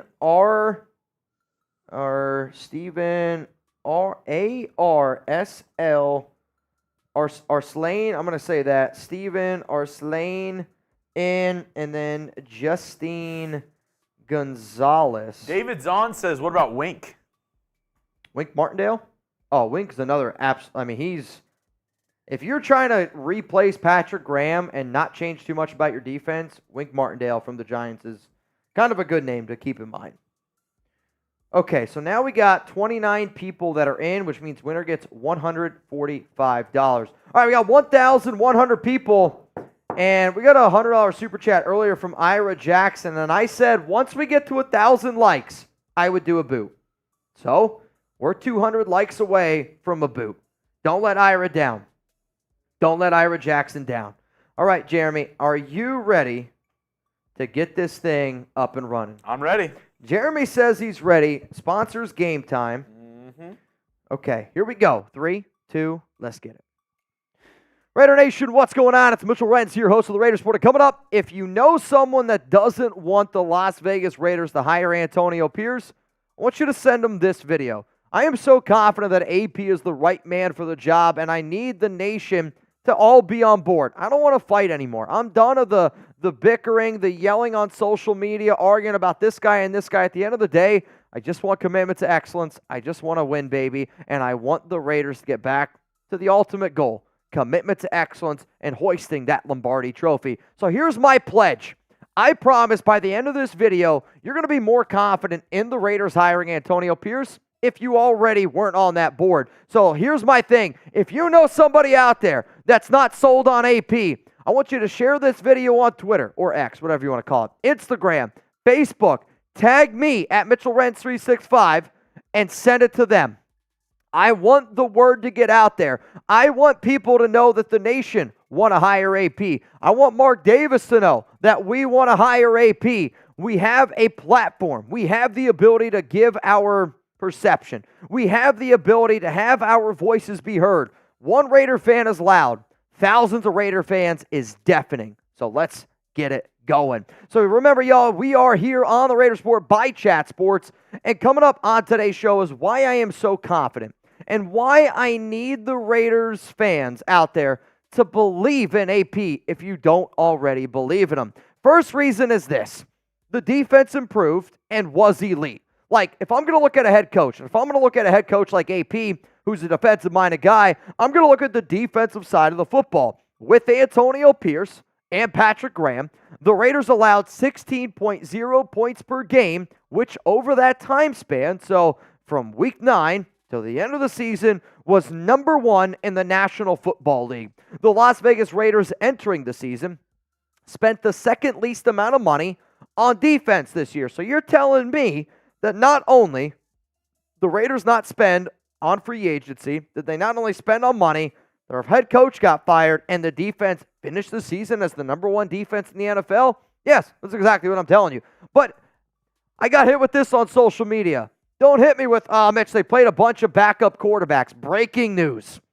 Every NFL team played against a bunch of backup quarterbacks this season. Only 9 quarterbacks started every single game this season. So I don't want to hear they played backup QBs excuse. Every NFL team played a bunch of backup QBs excuse. The Raiders defense got better, and it got to a point where it was good to elite to arguably the best defense in the NFL, where they didn't spend any money with Patrick Graham and Antonio Pierce. That sounds like it's a pretty damn good thing to me. I got 4 more reasons coming up here on the show of why the nation, and I need the whole nation here to be behind going out and supporting Antonio Pierce. If you want AP to be the head coach, hit that subscribe button. If you don't want AP to be the head coach, hear me out. Watch this entire video, and if by the end of it you still not sold, it's all good. I'm not going to hate on you for it. But if you watch at the end of it, and if you just leave with a little bit of, all right, I'm kind of around it a little bit more, subscribe. We're pumping out a lot of content the entire offseason. Let's go to the next reason here. We do say just win, baby, right? Did the Raiders win games? Yes, they did. Underneath Antonio Pierce, they went 5-4. That is a winning record. And I'm not sitting up here saying 5-4, like that's what we're pushing for every year. But considering the fact of where the Raiders were underneath Josh McDaniels and how hopeless and pathetic and terrible the Silver and Black looked after their 30-12 loss to the Bears, after their 26-14 loss to the Lions, this team got better. You beat the Kansas City Chiefs on Christmas in a primetime game. Not only did you beat them, you embarrassed them. Like, you had 2 defensive touchdowns.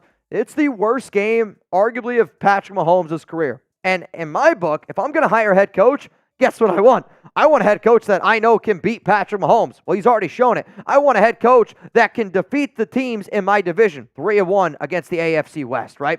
So you go 3-1 against the AFC West. You beat the Broncos. You beat the Chargers. You beat the Chiefs. Sure, you lost to Kansas City the first time, but you beat them the second time. You learned from your mistakes. You got better. Imagine if he had an offense that wasn't built by the dummy. Imagine if he had a quarterback that wasn't constructed by Josh McDaniels. I think his record would be a lot better. Do we not agree? And I'm so sick and tired of Raider fans being like, but Mitch, the Raiders offense only scored 3 points against the Vikings. Mitch, the Raiders offense didn't get better with Antonio Pierce. No shit it didn't. No shit it did. I mean, blaming the Raiders' struggles on offense with Antonio Pierce is like you go into a restaurant, okay? And the waiter does a phenomenal job, but the chef made a bad meal that you were looking forward to, and you don't tip the waiter. That's what you're doing right now to Antonio Pierce. Antonio Pierce is working his ass off, bussing tables, waiting out all these, and he's doing a hell of a job. But you're not going to give him a tip because the chef messed up your food? That's the comparison. And if you don't think it is, wake the hell up, man. Coming up here, more reasons to why you need to believe in Antonio Pierce and why he is the right man for this job. He might not be right for every job, but he's the right man for this job, and that's all I care about. Also, what I care about is I am super excited. Jeremy Chuggs and I, we're going to be out in Las Vegas for Super Bowl weekend, so if you're going to be out there, let me know. Let's link up. Let's have a time. But we're going to be out there. We're probably going to be going to a Las Vegas Knights game.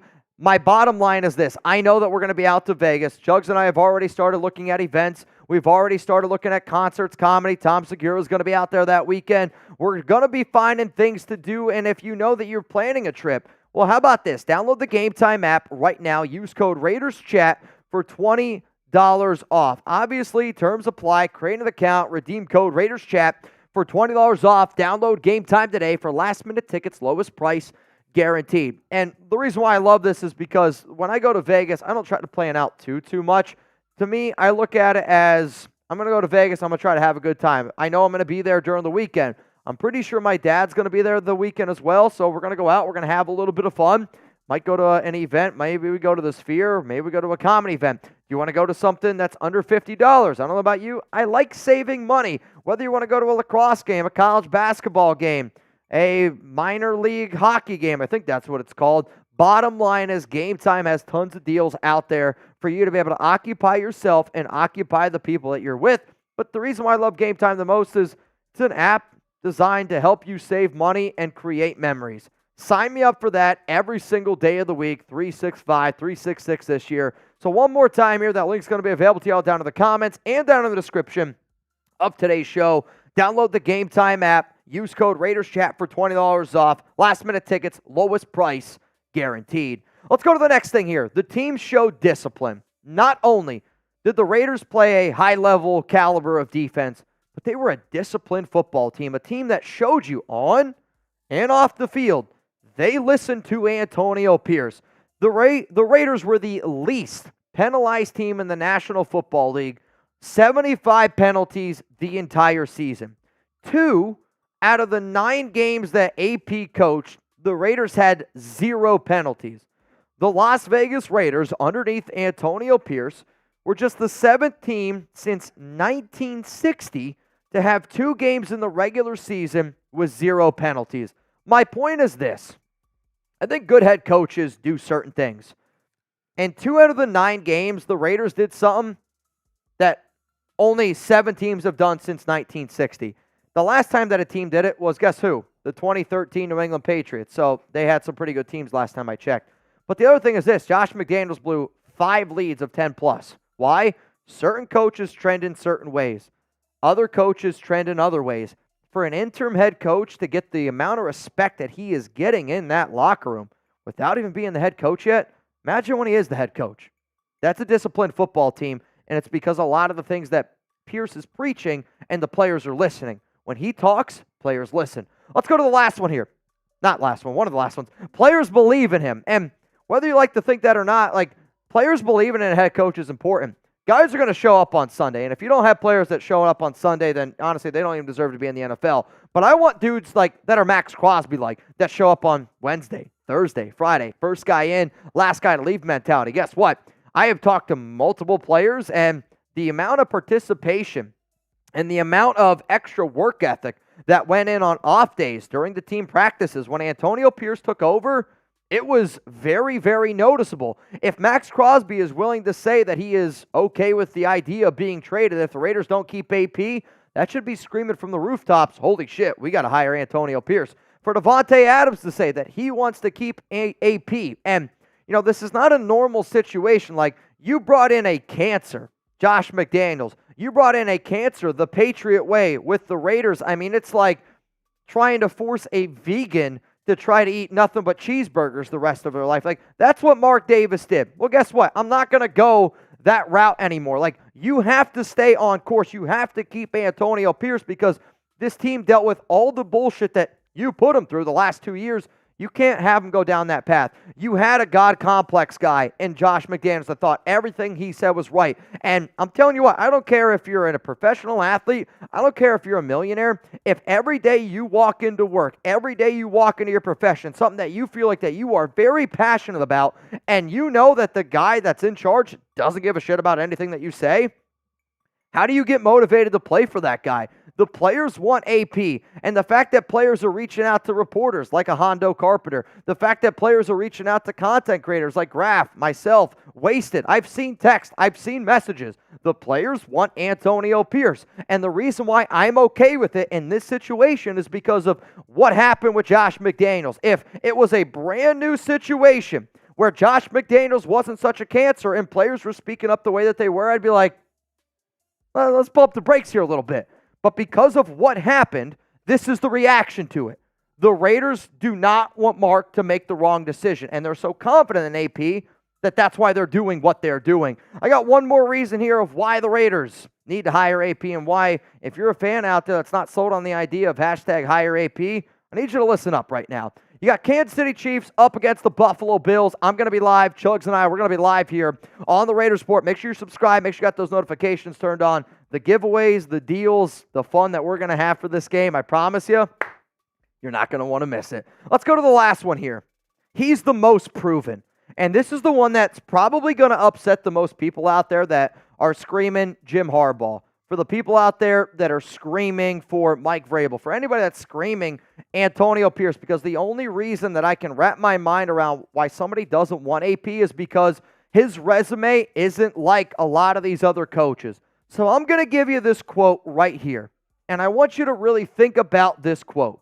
It is a fact that Antonio Pierce is the most proven head coach for this current Raiders team.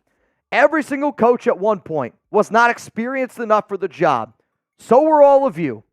So was I. I am willing to give Antonio Pierce a chance. Nobody knows who is going to have the most success. I am just trusting my eyes, gut, heart, and it is telling me to hashtag hire AP. Now, I know that might not make sense to a lot of people out there, but what is so confident? And I get it. Harbaugh's won everywhere he's gone. Mike Vrabel's done a hell of a job where he's gone. But I kind of laugh out loud at times when people are like, oh, but these coaches are more proven. How are they more proven? They've never worked with this current regime. They've never worked with this team here. And if you're saying they're more proven, cool. But also know that if you bring in those guys, you're going to tear it down.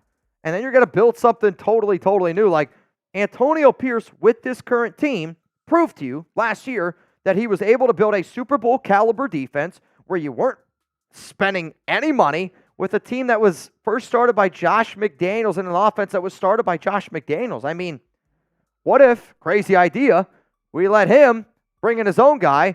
What if the defense still stays the same? And what if you're able to fix the offense? That's a Super Bowl caliber team right there with the head coach that they're playing for. Like, coaches that remind me of Antonio Pierce. Chugs, if you could show it. The coaches that remind me of AP are a lot of leaders, right? Like guys that are just different tone setters. Guys like Dan Campbell. Guys like Mike Tomlin. Guys like DeMeco Ryans. Guys like Gerard Mayo. Mike Vrabel. Like people play for Dan Campbell. People listen to Mike Tomlin. People respect DeMeco Ryans and Gerard Mayo because they're players, they've been there before. And teams play their freaking ass off for Mike Vrabel. To me, I think all the qualities of why I like Antonio Pierce because he's a leader of men. Something that Josh McDaniels was never. AP has that leader of men quality, which all these guys have. I get it. Mike Vrabel's not a coach anymore, but he's won Coach of the Year. Dan Campbell's done a hell of a job. Mike Tomlin's never had a losing season in 17 years. DeMeco Ryans has the Texans play the best football I've ever seen. Gerard Mayo's taken over for Bill Belichick. Bottom line is this. AP has that it factor. It might not be on a resume, but you know what? Josh McDaniels had a good resume as an OC.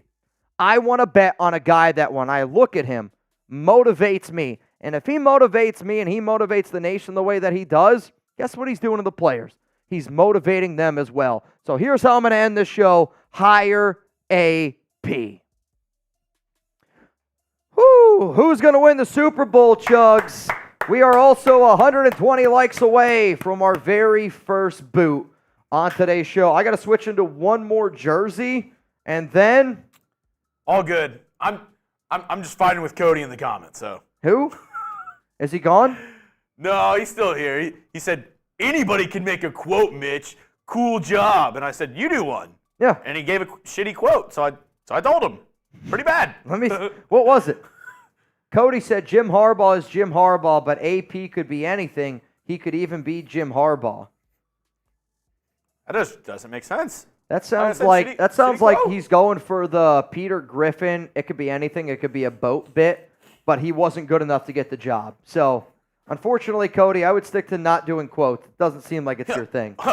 You made a cheeseburger? Anybody can make a cheeseburger. Then do it. Where's the cheese, Danny? Where's the cheese, Danny? Where's the cheese? Let me know who's going to win the Super Bowl this year. Who do you think it's going to be? Let me know down in the comment section. Trying to transition back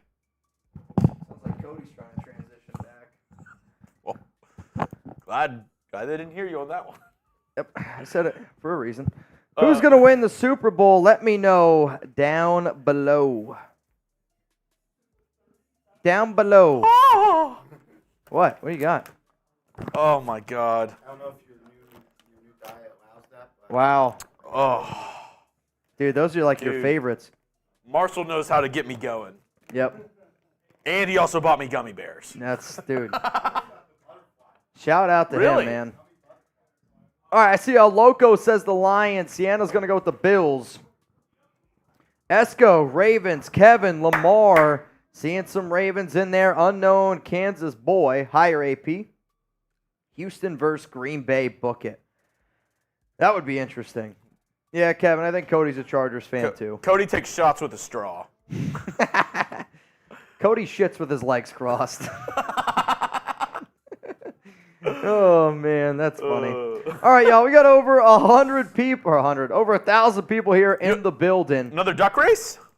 Let's get into another duck race here. I'm rocking my Venthrak jersey, and, you know, I still owe a drink here for Ira, so here's what's going to happen. I've been saying we got to get to 1,000 likes for a boot. Like, we got to get to 1,000 likes for a boot. Or, if somebody sends in a hundo right now, I'll do the boot. Because I got it poured up here. I got it poured up. It's going to be an interesting one. That's all I know. So, we ran out of beer. And all I have is, it's 1 beer, 2 Happy Dads.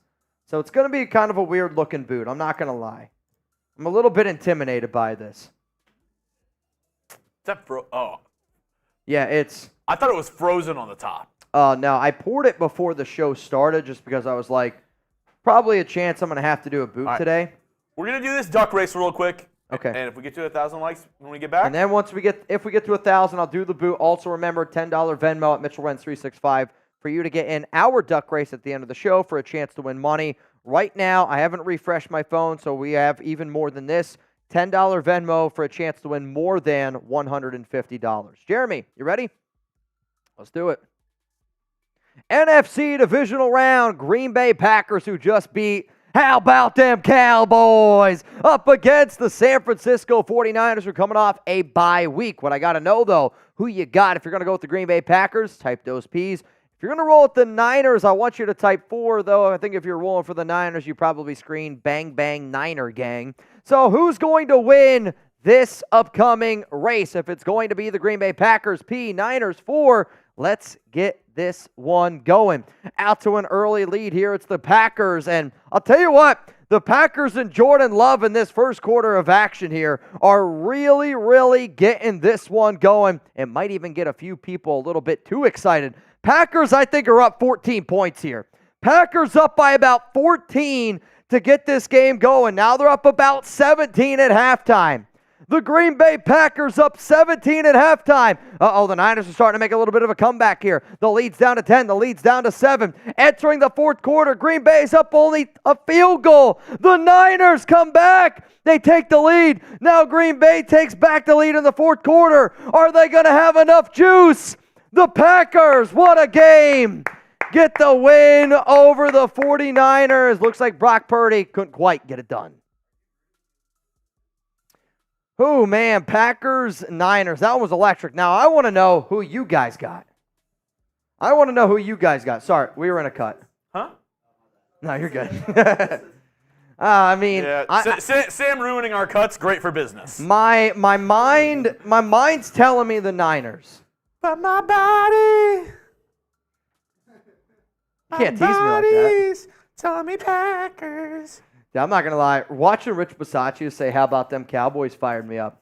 Though, and for the cut going forward, we probably have to do the 30 seconds.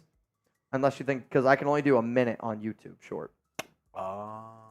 So, you might have to finagle it a little bit. Just saying. Just keep that in mind in the future. First one at 40 was close. 45, that's I don't know. Yeah. It'll be close. We'll make it work, but it'll be close. All right, y'all. Who you guys got, Chugs? What do you think here, man? Give a few shout-outs. Who are you going with after you give a few shout-outs?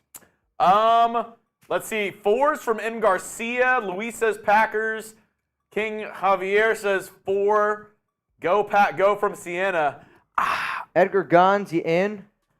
Honestly, the smart move obviously is the 49ers. They're the 1 seed for a reason. Their defense is fantastic. The only worry I have, if the Packers offense looks anything like it did against the Cowboys, if they're able to run the ball on the 49ers, if they're able to move the ball and score, I'm picking the Packers. I'll tell you this right now. If it's a high-scoring affair, I think the Packers win. I'll tell you this. I know people were ripping on Dallas, and Dallas did not play a good football game. But people aren't giving the Packers nearly enough credit. I mean, they were able to run. Aaron Jones looks like the best back in the NFL right now, and Jordan Love was in his bag making every throw. Like, if they have the play-action ability to where they were at against the Cowboys, they're going to be a tough team to beat. Yeah, and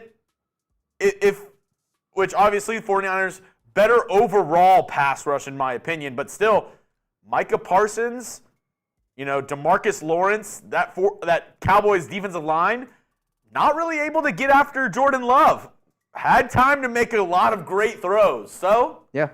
And a lot of those throws were under pressure as well. So if he's able to make those throws against the 49ers, against possibly their weakest point of their defense, which is the secondary, because the secondary of the 49ers looks so good because the pass rush is so good. They're able to get after the quarterback, make the quarterback make quick decisions, and the quarterbacks are able to get on those routes. They're able to break.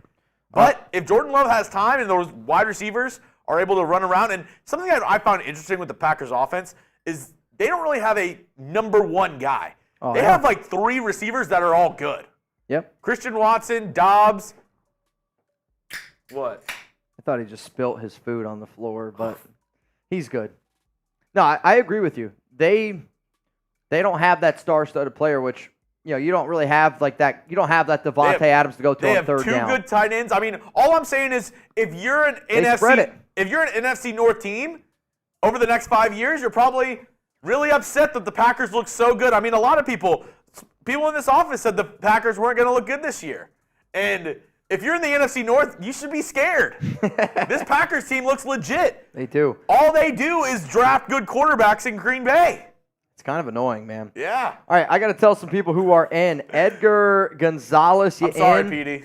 James Guevara, you in 4 times. Adrian Rodriguez, you in. David Anderson, you in. Aaron Winnick, you in. Juan Ma, in. Brian Folsom, Brain Folsom, and Brian Folsom, you in. And then Luis Rodriguez, you in. So right now we are up to 42 people in our duck race. $10 Venmo for as it stands right now. What's 420 divided by 2? 210. 210. Winner gets $210. I'm very experienced with 420. Winner gets $210. Nobody needs Caleb Williams to be a generational quarterback more than Petey. You think? Yeah. I mean, I think if he's a bust, Jason, it might take 15 years off of Petey's life. If he's a good quarterback, I think Petey lives to the age of 92. If not, I'm giving the over-under at 78. Yikes. I hope Petey lives till 92. He's a good guy. Yeah. We got to keep more Peteys around here. Yeah. A Petey a day keeps the doctor away. Now, he does eat a lot of Dickies, so that might take a couple years off on the back end. But oh, my back is killing me. All right, Jeremy. Oh, we actually do have some super chats to roll through really quick. We do have a few supers go through. Also, we are 75 likes away from a boot. 75 likes away from a boot. We don't talk about them, but Fly, appreciate the super chat. The other Steven. Arslan. Love you guys. I don't know if I should read that. You guys scare me. I don't know. I don't know what that means. But the upside down smiley face, I probably would have said it because honestly, the first thing that I thought of was Rashawn Slater. I'm not even kidding you. I was like, were you asking me a question about him? I don't know what that is. I'm not. I think it's a trap. It's a trap. It's a trap.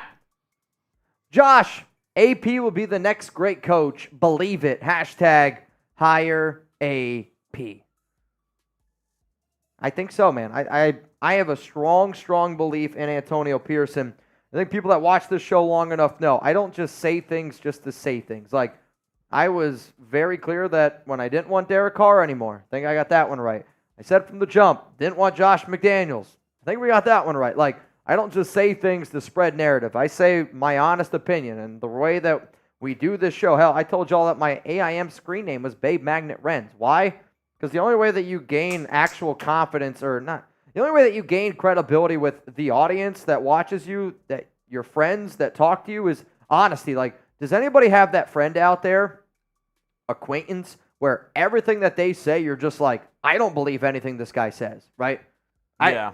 There was a kid in my high school, he tried to tell me that he wrote the song Colt 45, and I can remember him telling all of us that he wrote that song, and I think he might still believe it. He's not all there, but like everything he would say, you're like, this guy's just making shit up. Just making shit up. Nico, the more time passes, the less confidence I have we make the right choice. It's kind of like what I said earlier, Nico. And my comparison to this was, you know, you're taking a test back in high school, and you know the answer is A. And the longer you sit there, and you're like, I don't know if Antonio Pierce A is the right answer. And by 5 minutes goes by, you start to panic because you know class is going to end. You got to get an answer on the board. You just circle D, all the above. Like, that's kind of how I feel in this. Or if you say a word and if you keep saying it over and over and over again, you start to wonder if that's actually how you say the word. Dude, I was staring at the word Buccaneers for like a minute today. And I was like, there's no, I looked it up 2 times. I was like, there's no way that's how it's spelled. That's how I know how to spell Indomitian Sue.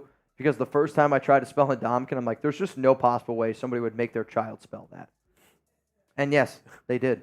First grade, everybody's like, what's your name? Timmy, Sam, Indomitian. Spell it. Frozen Raider, I thought teams couldn't make head coach hires until after the divisional round of the playoffs.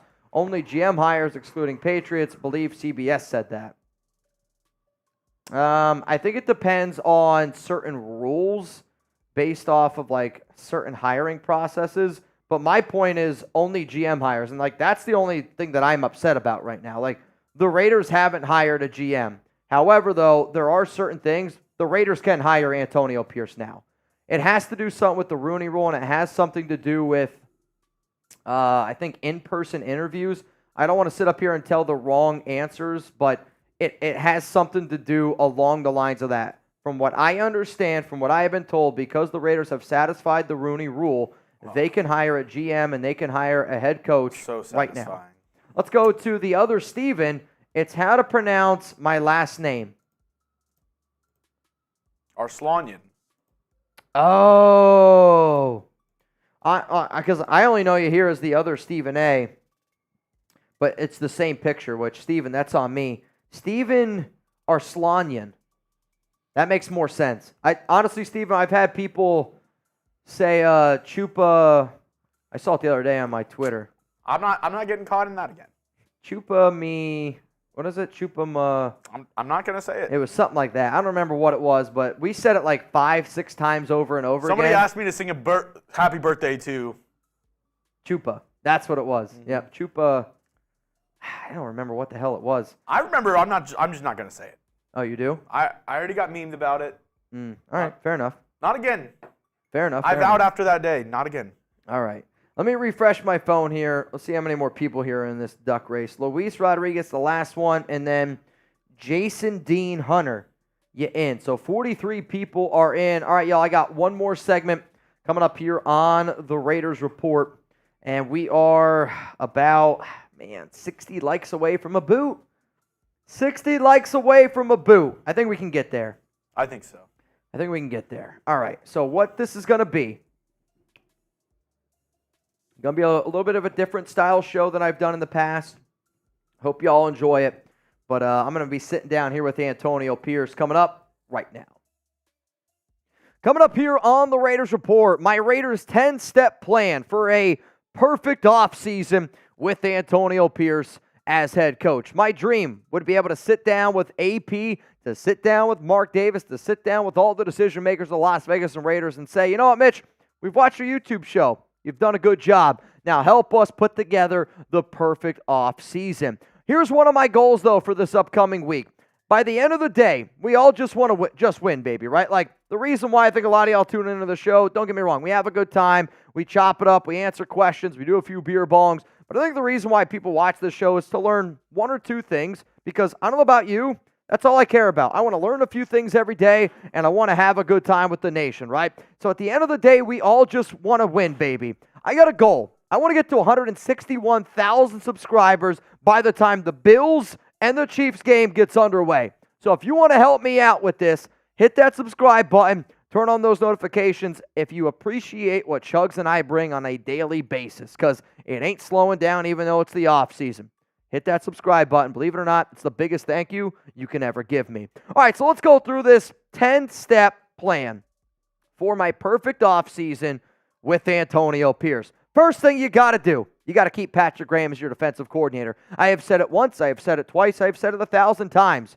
Having Antonio Pierce as your head coach, guess what? Patrick Graham as your DC, it's just as important. What the Las Vegas Raiders defense looked like this past season with both of these guys at the helm proved to be one of the best defenses in the NFL. You gave up 16.0 points per game, which was number one in the NFL from week 9 on. The Raiders had a Super Bowl caliber defense, and if you're an old school minded person, if you're somebody that still thinks, hey, defense wins championships, well, guess what? The Raiders have a defensive team right now that could win a championship if you follow this plan here. Let's go to number 2. You got to keep the defensive staff. It's not just about keeping Patrick Graham.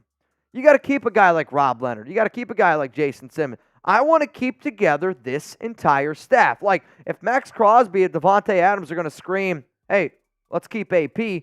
If you're going to keep AP, well, guess what? You got to keep that entire group together, because from top to bottom, that staff on the defensive side of the football proved to me that you need to get those guys back. And if you're able to keep some of those guys back, then some of the players that are on this team want to stick around. You can go out and find some new faces. Let's keep the defensive side of the football all together. Number 3, whoever you decide to hire as your offensive coordinator to, give the keys to him. AP, worry about being a head coach.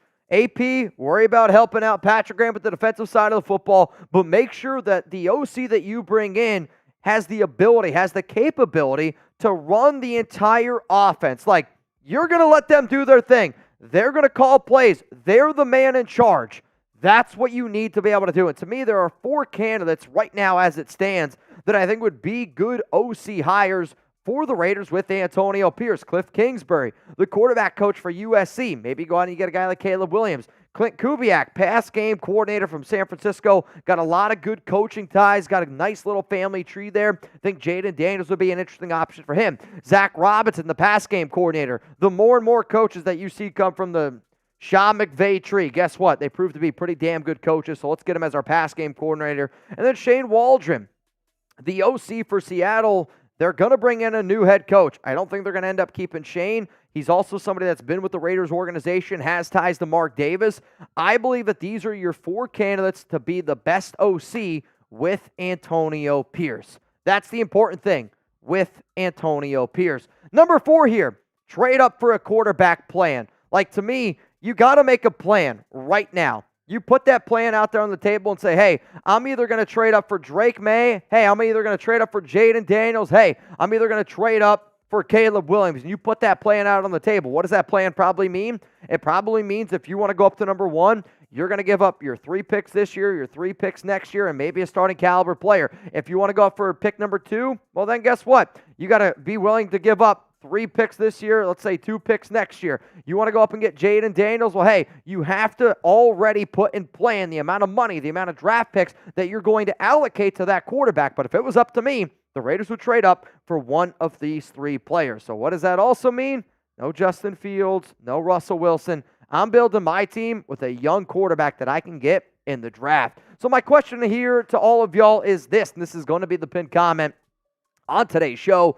Who do you want to be the Raiders quarterback next season? Do you want it to be Caleb, Drake May, Michael Penix, Bo Nix, J.J. McCarthy, Justin Fields, Russell Wilson, Aiden O'Connell? Who do you want it to be? You're about to get hit with the YouTube ad break. Scroll on down and let me know. Let's go to number 5 here. You got to cut the fat. Get rid of not the fat people. Just, you got to cut the fat a little bit. Chugs and I were joking about this earlier before the show, and it kind of just popped in my head. If you know the movie, if you know the reference, tell me. But to me, when I say cut the fat, I mean you got to move on from players that are just clear, obvious dudes that you're moving on from to save a little bit of money. And to me, here are the 6 players that I am going to scream from my rooftop. You got to move on from them. Brian Hoyer, hasta la vista. Brenton Brown, peace out. Brandon Faison, thanks for the $3 million. Jacob Bobenmoyer. Honestly, I'd like to bring back Trent Sieg.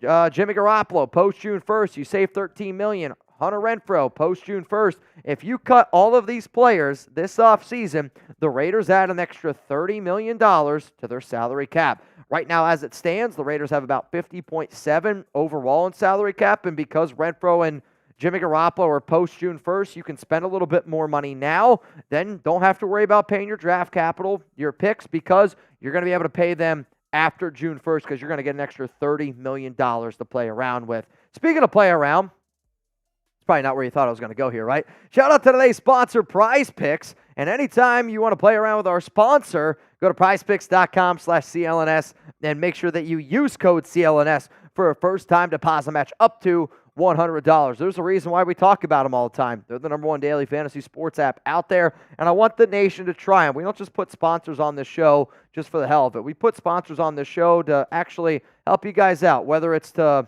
clean up your downstairs or whether it's to have a good time for 3 hours out of the day. If you're an NBA fan, if you're somebody who misses watching the Raiders, well, guess what? You can put down 10, you can put down 20, put down $100. I don't care what it is. And with an opportunity to win up to 25 times your money, do it for a playoff game this weekend. Pick one playoff game. Do it. Or pick an entire day that you know you're not going to do anything. I've already told my fiance, Alex, Saturday, I want to watch football. So what am I going to do? I'm going to watch both games. I'm going to put down some money and I have a chance to win some. Brock Purdy, give me the less. I think the Niners are going to be in control of that football game. C.J. Stroud, give me the more. He's going to be slinging it. George Kittle, give me the more on the receiving yard. If this ends up hitting, I make 50 extra bucks. Guess what? Alex and I can go out for a few drinks here in Dallas then. Bottom line is you're going to have a lot of fun. PrizePicks is daily fantasy sports made easy. And one more time in case maybe you weren't listening, go to prizepicks.com/CLNS and make sure that you use code CLNS for a first deposit match up to $100. That link's going to be available to you all down in the comments and down in the description of today's show. All right, let's go to number 6 here. Give extensions. And there are 5 players that if I'm the Raiders, I'm going to give a contract extension to, because if I'm keeping Antonio Pierce, I'm keeping Patrick Graham, I'm trying to keep the entire staff together. There are 5 players that I want to make sure that, guess what? I give them an extension now. That way it's cheaper because they're all going to be free agents next season. So Robert Spillane, Malcolm Kuntz, Trevon Merrick, Marcus Epps, Nate Hobbs are all going to be free agents in 2025. I do not want that to happen. I want to keep this core together. And if I'm a head coach, let's say I'm probably going to get a 3-year deal, right? AP's got a 3-year deal. Well, let's cement in Max Crosby the next 3 years. Let's cement in Robert Spillane, Malcolm Kuntz, Merrick, Epps, Hobbs, the heart and soul of this Raiders defense. You cement all those players in, that lays a better blueprint, that gives a better understanding to your owner of what your plan is for this Raiders defense. Coming up here at number 7, I'm building the offensive line of free agency. Remember, my plan is to go up and trade for a quarterback in the draft. With that being said, I am not going to have nearly the amount of draft capital that I would like to be able to have to build my O-line. But if I'm going to invest all those draft picks in my guy at quarterback, you better make sure you have a hell of an offensive line. So what does that mean? You're keeping Colton Miller at left tackle. You might be able to flirt around with the idea of kicking Miller over to right tackle. I wouldn't do it if you're more confident in Thayer Munford to play left tackle. It's not what I would do, but if you got to get flexible, you got to keep Dylan Parham at left guard. I know some people want to kick him in at center. It could be an option. I would try to bring back Jermaine Illuminor, and I would bring back Andre James, considering the fact that both of those players played at a pretty high freaking level. Both players over a 70 PFF grade this past season. If you want to kick Parham in at center, then you're probably only going to be able to keep one, which is probably going to be Jermaine over somebody like Andre James. And then I'm going to go out and I'm going to sign a right guard. To me, the top 4 right guards available in free agency: Kevin Dotson, Robert Hunt, Kevin Zeitler, Greg Van Roten. I would be on board with spending a little bit at the right guard position if, let's just say Andre James and let's say Jermaine Illuminor did not come back, my only worry, this is me being real with you, because the Raiders do not have Carmen Brasillo, if you bring back that exact same offensive line, will it have the same production? But what is very, very important is you build that O-line and do it every way possible. Like, if you can't re-sign Andre James, if you can't bring back Jermaine Illuminor, well, guess what? You're going to have to spend a lot more money in free agency to build that O-line for your young rookie quarterback. Before I go into plan 8, 9, and 10, I got to give a shout-out here to the Noti Gang. If you're like, Mitch, what the hell is the Noti Gang? These are the people that take pride in trying to be the very first people that click into my video, that comment into my video. How do you get a shout-out on the Raiders Report? Hit that subscribe button. There's a notification bell. Kind of looks just like this guy down here. Click that, turn on all, so that way every single time I drop a video, it's like somebody sending you a text message, right? Then you get the notification, and guess what? It's up. It's popping. Shout out to Eddie, Ross, CJ, Terry. I salute all of y'all. Let's go to number 8 here. You're signing a big-name defensive tackle. And there's a few reasons why I would do this. Number 1, I'm trying to build in the trenches. I'm trying to make sure that Malcolm Kuntz gets more one-on-ones. Trying to make sure that Max Crosby gets one-on-ones. On top of that, I want to take a little bit of pressure off Tyree Wilson. I think Wilson's going to play a split, kind of what he did this at the end of the season, where he's going to play a little defensive tackle. He's going to be a 3-tech. He's also going to play edge. He's going to do all these things that he's supposed to do when you're drafted number 7 overall. But on top of that, if you add a big-name defensive tackle, you spend some money at the DT position. I get it. It's not going to be cheap. Here's the thing, though. That takes pressure off Tyree Wilson and making sure that Wilson turns out to be the player that he is, because if you add a Justin Matabuke, a Christian Wilkins, which these are my top 2 options for the Raiders based off of overall money, what you're going to have to spend. Chris Jones is the most talented player on screen, but this ranking's based on age and how much money I am willing to spend. If you're able to add a Leonard Williams, a DJ Reader, that takes pressure off Tyree Wilson, and then it allows Patrick Graham's defense to do what it does best. 4, get after them, drop your guys back, and it's a bend but don't break, and it hasn't broke all season long. Let's go to number 9 here. Don't re-sign Josh Jacobs. I know some of you are like, Mitch, are you kidding me? To me, though, I don't want to bring back Jacobs, not because I don't like Jacobs, but because I would rather invest that money that it's going to take to get Jacobs, and I would rather invest that money in giving contract extensions, building my offensive line, and signing a big-name defensive tackle. I don't know how much it's going to cost Josh, but let's say it costs $10 million per year. Okay, let's just say that's what it costs. I'd rather you invest that $10 million per year in all these 3 other things, going out, drafting a running back, like one of these top 10 players here, and I'm probably targeting somewhere in round 2, 3, 4. It's kind of like my hot spot, sweet spot for running backs in this year's class. You pair him with somebody like Zamir White. Zamir White, out of his final 4 games, had 2 games over 100 rushing yards. He's the first Raiders running back in this team's history to have 2 games over 400, have 2 games over 100 rushing yards in his first 4 starts. Yeah, that's what it is. Sorry. But, I know that was a brutal one, Chugs. Bottom line is, though, I like Jacobs, but you can't spend that money at the running back position based off of this plan that I have created, so that's why I'm going with where I'm going. So how about this? If the Raiders draft a running back, who should it be? Should it be a Blake Corum? Should it be a Donovan Edwards? Should it be a Jonathan Brooks? Should it be a Ray Davis? Should it be a Marshawn Lloyd? I mean, who are some of the running backs that you think, and a back that's, committed to the 2024 NFL Draft? Give me a name down below you think that would be a really nice pairing with Zamir White and the future Raiders quarterback. Then, coming in here at number 10 is this. If I know that I am willing to spend all my draft capital to go up and get my guy, I'm willing to give up 3 first-round picks this year, 3 first-round picks next year, if it means I can get a Drake May, a Caleb Williams, a Jaden Daniels at number 1 overall. I'm willing to do it, okay? So with that being said, you're not going to have as much draft capital, obviously, Mitch. But where the Raiders are at, this is not a team that's in a Super Bowl window, okay, right now, because we're not in the playoffs. And to me, teams that are where the Raiders are currently at, I'm going to go best player available. I'm not going to draft based on need, because when you base on need, you end up reaching, right? You reach for Alex Leatherwood. You reach on Damon Arnett. You reach on Cleveland Ferrell. You reach on Jonathan Abram. The list goes on and on and on with the Raiders in terms of reaching for players that you don't need to go out and get. I just want you to take the best player on the board.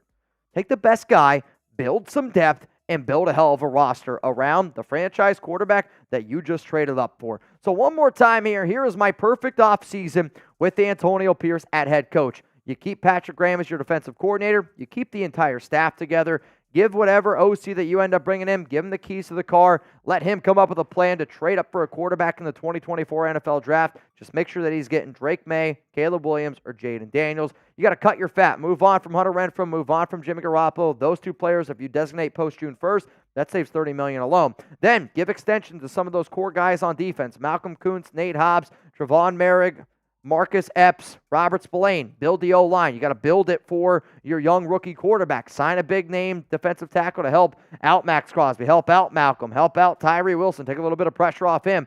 Don't bring back Jacobs. Why? You're not going to have the money to give him. I want to allocate it in these 3 areas here, and then base your draft on best player available. Do not reach based on need.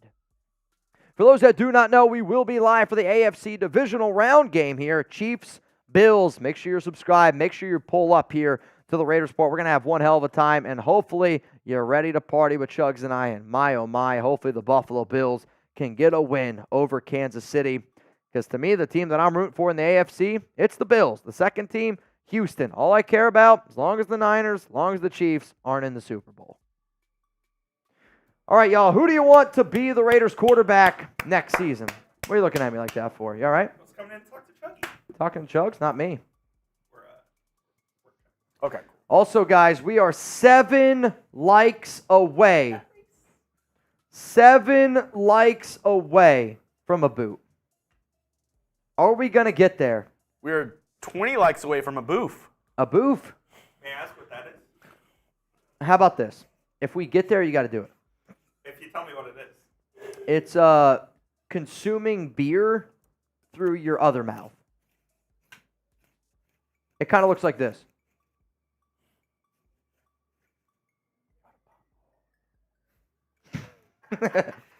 And we're there. We did it. Boof, boof, boof, boof, boof, boof. Oh, man, that's funny. I mean, I'll tell you what. We had a boot meter. A booth meter would be something. Whoa. It's just a fist that gets more and more. It's too much. That's too much. All right, y'all. I'm going to knock back a boot here. If you guys could all spam Ira Jackson, And boof. that would be much, much appreciated. What do you think my time's going to be? So this, again, is 1 beer and then 2 Happy Dads. It's been sitting out. It's nice lukewarm.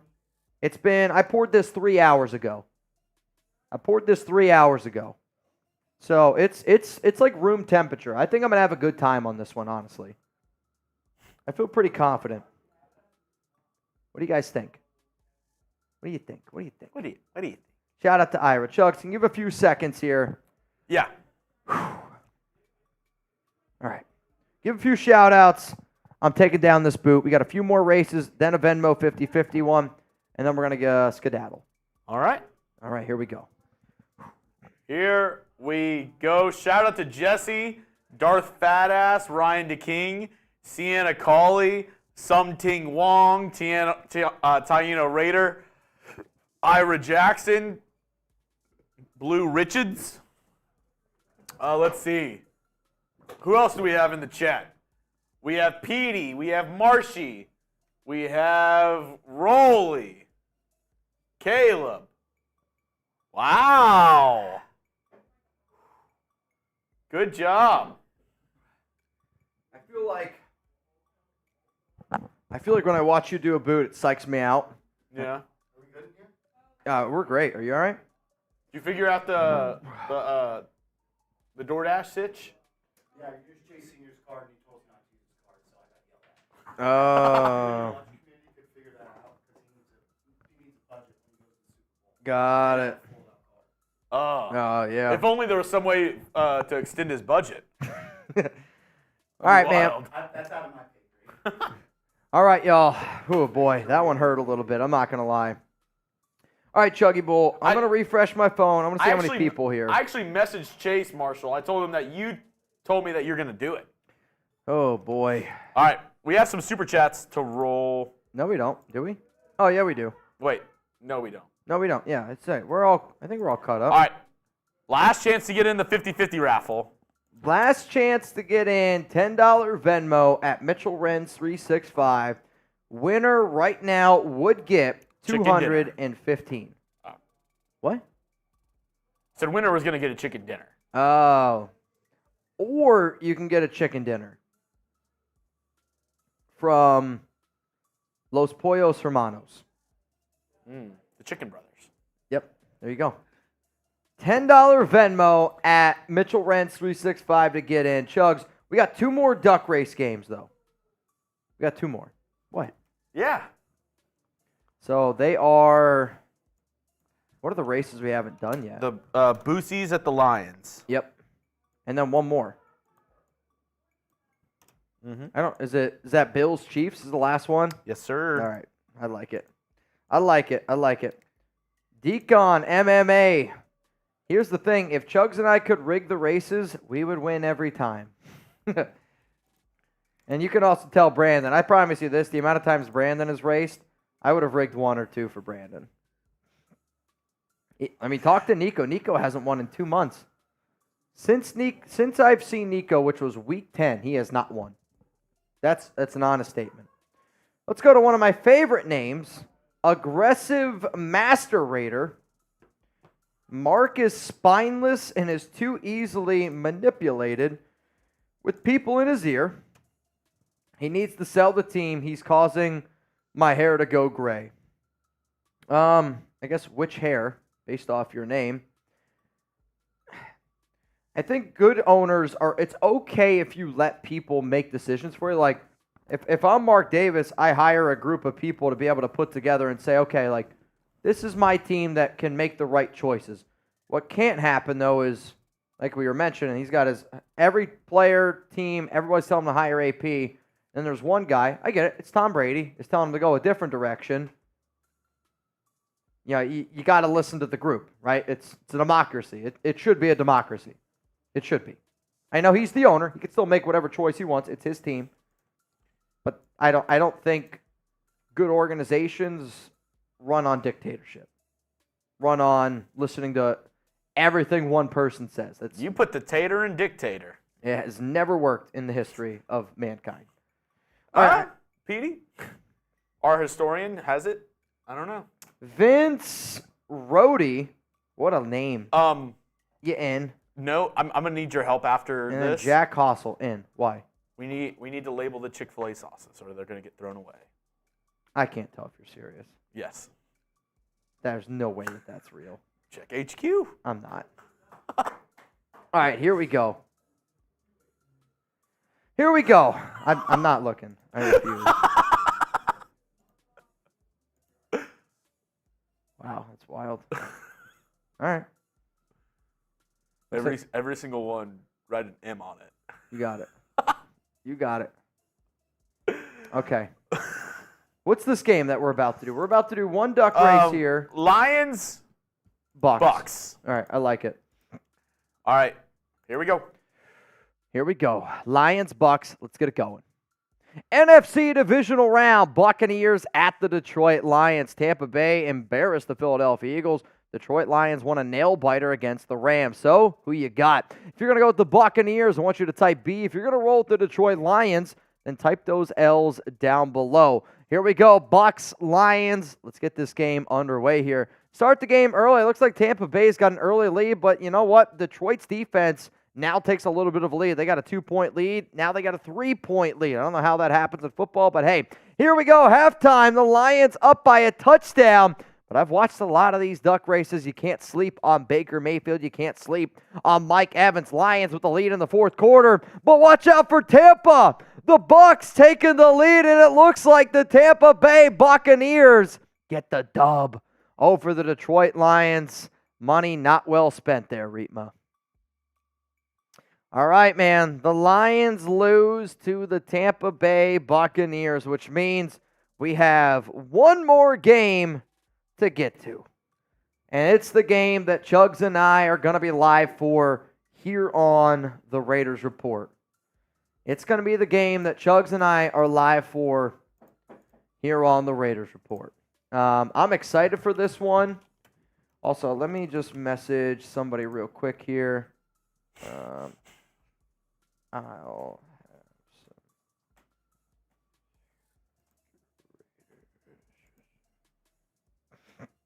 All right. Whew. You good? Dude, I'm not going to lie. That boot kicked my ass a little bit. I don't know if it's because I mixed, and I don't usually mix Happy Dads and beer. Sienna, I am. I'll be live Saturday on our Texans channel. Hell yeah. I'm looking forward to it. I'm going to be tuned in. I might even bang once. Whoa. Might even bang once. Whoa. All right, Chugs, you ready? Oh, yeah. Here we go. The big game. Bills, Chiefs. Let's go.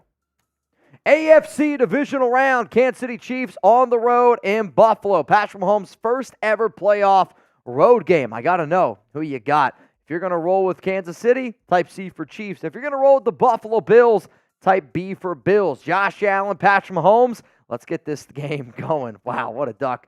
Chiefs out to an early lead here over Buffalo. I'm going to be real with all y'all. I'm a diehard Raider fan. Let's go Buffalo. I got a lot of family members rocking with Bills Mafia.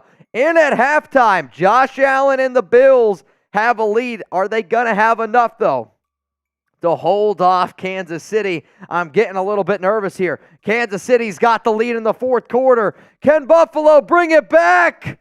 It doesn't seem like they're going to have enough. Kansas City gets the win. FKC. Brutal, man. Brutal.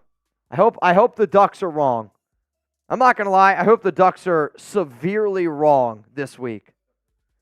Except for the Texans game? I hope they are severely wrong. Jack says rigged. Top beats rigged. I hear you. All right, y'all. Final refresh here on my Venmo. I don't see anything else, so we're going to do a final duck race here. Chugs, what is... Winner gets $225. 45 times 10, 450 divided by 2. Is that math right? 225? I think that math's right. 45 times 10. Okay. And now we have one last second entry. However, though, I did say everything from here on out goes to Chuck's fund, so I'm just kidding. Chugs, you in. He's trying to get into Barkley. Chugs, you in. Okay, here we go. Winner gets $230. I'm curious to see what this one's going to end up being. The winner of this duck race gets $230. Good luck to everybody. I'm also going to tell you right now, wink, wink, nudge, nudge. The duck race that we end up doing when Antonio Pierce ends up getting hired, God, I hope he gets hired. It's going to be a big one. It's going to be a big, big race. I'm ready to get this thing going. Winner gets the pot of gold. Chugs is doing 69-second race here. Of course he is. Here we go. 3, 2, 1. Winner gets $230 right now. Watch out for the great tuna out to an early lead. Edgar Gonzalez in a very interesting spot here. Sean Navarro down there at the bottom. I also see Hunter. He's starting to creep up here just a little bit. Watch out for Patrick B starting to linger here in a little bit. Jesus in an interesting spot. 45 seconds to go. I think Tuna and Anthony Green, I believe this one right here is Anthony Green out to a lead. Now watch out for this one. I think the only problem with these, there's too many and I can't see the names. Amy out to a lead. Followed up by all these leprechauns. We got to start getting some separation here, fellas. We got to get started. James Guevara is definitely this one right in here, this area. Watch out for Steven Lejeune. He's into an interesting spot. James Guevara, though, I'm going to say is out to a lead. 13 seconds to go. Jack Hossel, I see up there. The Great Tuna. Is the Great Tuna going to win his first race ever? Is he going to have enough? He is. The Great Tuna. Holy shit. Wins the race. Anthony Green, what, fourth? What about everybody? Where did everybody finish? Go through it. Let me say, Brandon, every time he sends it in, always says, for another loss. Another loss. Another loss. Who got lost? My dad. Loser. Loser. That's funny. All right. Tuna, you just received $230. So I just want y'all to know how many times Brandon has raced. Because it's kind of incredible.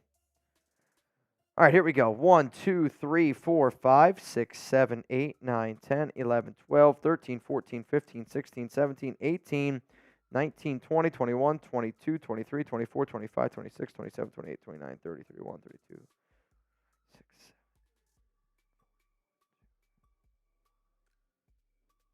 6. Oh my God.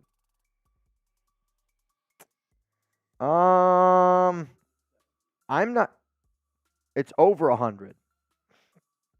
Brandon has raced over 100 times. I'm not even kidding you. Over 100 times. Got his first win.